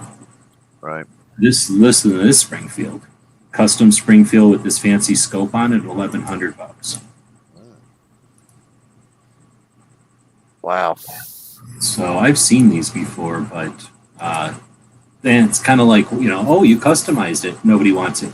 You know, so it was like, that was the sort of attitude. But now it's been so long that it's like, oh, damn, you got the old fashioned upgrades. Like, you can't find those too often. Right. And then a Mosquito, everybody hates those, and it's $400. I like them, but everybody seems to hate those. $400 is a little bit less than normal, I think, maybe about normal. There was a Nagant for $230. That seems cheap to me. A Russian Nagant for $230. Those scopes are expensive. Oh, you mean on this rifle? Woods is out there. He refuses to join, but he is out. Let's see. Then there was a bunch of video games. Like I say, I'm curious to find out if that was an arcade or if that was just somebody's crazy man cave. So there's the one Nagant for $230, and then there's going to be another Nagant in here. So there's a Paratrooper SKS that went for $480. It's a little modified, so it's a little dinky, weird. Let's see. Then here's this Winchester 10 gauge lever action that I was saying went for $600. And look at the shape it was in. Just freaking nice. Oh, wow. It's got some kind of situation going on. Stock, I'm assuming. Repair. Or maybe that's real. I mean, it's nice looking, whatever happened to it. Looks okay. okay. I'm not sure if those handguards are normal or not, but I mean, it don't got no pitting compared to how old it is. Oh, look at the back of that stock over there. We got something going on. So there was a repair on that stock, but still. Well, with a 10 gauge, it's like, that's a normal spot for old shotguns anyway. That's what I'm saying. Like, you'd expect to see something get broken. Very normal repair spot. Yeah. Where it's manhandled and not like it's more like I threw it over the fence. And much like welding, you know, the weld will hold better than the metal will. It's welded too a lot of times. If you acroglass for your repairs on that, it'll never break again. It'll break somewhere else. It may break, you know what I mean? But it's not going to break there again. And then another Mosin went for $340. And then this Lunar Lander, I'm pretty sure was one of the first Ataris that is a very old school. Right? And this is one that I got to go watch my documentaries again, but this might be one that Wozniak helped program. In which case, Steve Wozniak. Mm-hmm. So that's freaking cool. But it went for $850, dude. Yeah. This looks like it's in an arcade, but at the same time, that could be the auction house. Yeah, just a warehouse type. Yeah. Well, I think that's how big the auction house is. So that might be at the auction house. I'm just not sure. But that one was cool. I grabbed all the pictures from it. Like looking at its guts is pretty fucking wild. The chips inside, the art on it is neat. It's got good graphics. But look at this. Like that's freaking cool as shit. I would like to have that on the wall. Probably like 256K RAM or something on all that. Well, I'm pretty sure, like how it goes down is this all happened before, like really they were into ROMs and stuff. Yeah, so this was, and that's what I think. Lunar Lander was one that had AI almost because it actually used. I remember the story was that Lunar Lander was too nerdy. Like they were like, oh, I'm going to be able to put this out because it's got way too much stuff. It's got like actual gravity and everything. Yeah. Yeah. So this one that was cool to see. I was hoping to see a Pong, like an old fashioned Pong that. Oh yeah. Was super old school, but nothing like that. Oh, you know they had Pong that was tabletop too. That's what I mean. Because not the ones you sit at, but the one that was like they just went to the store and bought a TV and put it in a case. Yeah, it's the ones that they use. They would put those in pubs and bars and stuff. That's what I'd like to have. Yeah, I'm pretty sure nobody's giving those away. People are holding on to those. Right. So this is one of the Moddies that would have been after the ones converted for Red Dawn. So that's just neat. Not neat because I sold my Moddie for like 300 years ago. It went for 800 here. Then the little Remington Model 6, so a little 22 Remington for $380. Wow. And a Winchester 94 for $1,000. Some kind of fancy one. You got a weird Norinco SKS-M. So the M and the D are the ones that could take magazines from the factory without any kind of modification. They came from the factory that way. Neither one of them lasted very long. The M is the one with the thumbhole stock and no bayonet, and the D is the one with the regular SKS stock and a normal bayonet. It just happens to also have a magazine. So the D is the one that's got the most demand. This is an M paratrooper. So it's a shortened barrel, different stock, no bayonet, and it says SKS-M on it. I've never seen this gun before, period, ever. And I pay attention to shit like that. So that's kind of neat. And that one for $660. Have you ever seen one? No. An M paratrooper? I mean, I've literally not written a book, but, built websites and stuff, devoured, research looking for stuff. Never found that gun before, ever. Never even seen one, obviously, either. Yeah. So a Ruger single 6, 480. And then this another SKS for $560, which is kind of what I expect an SKS to go for nowadays. A decent one. Little Savage that you've seen for $380, and then that's the end. Yeah. So only 50 guns, but it was a super fun auction, and it basically blew through a couple of different live shows watching it. Yeah. Nice.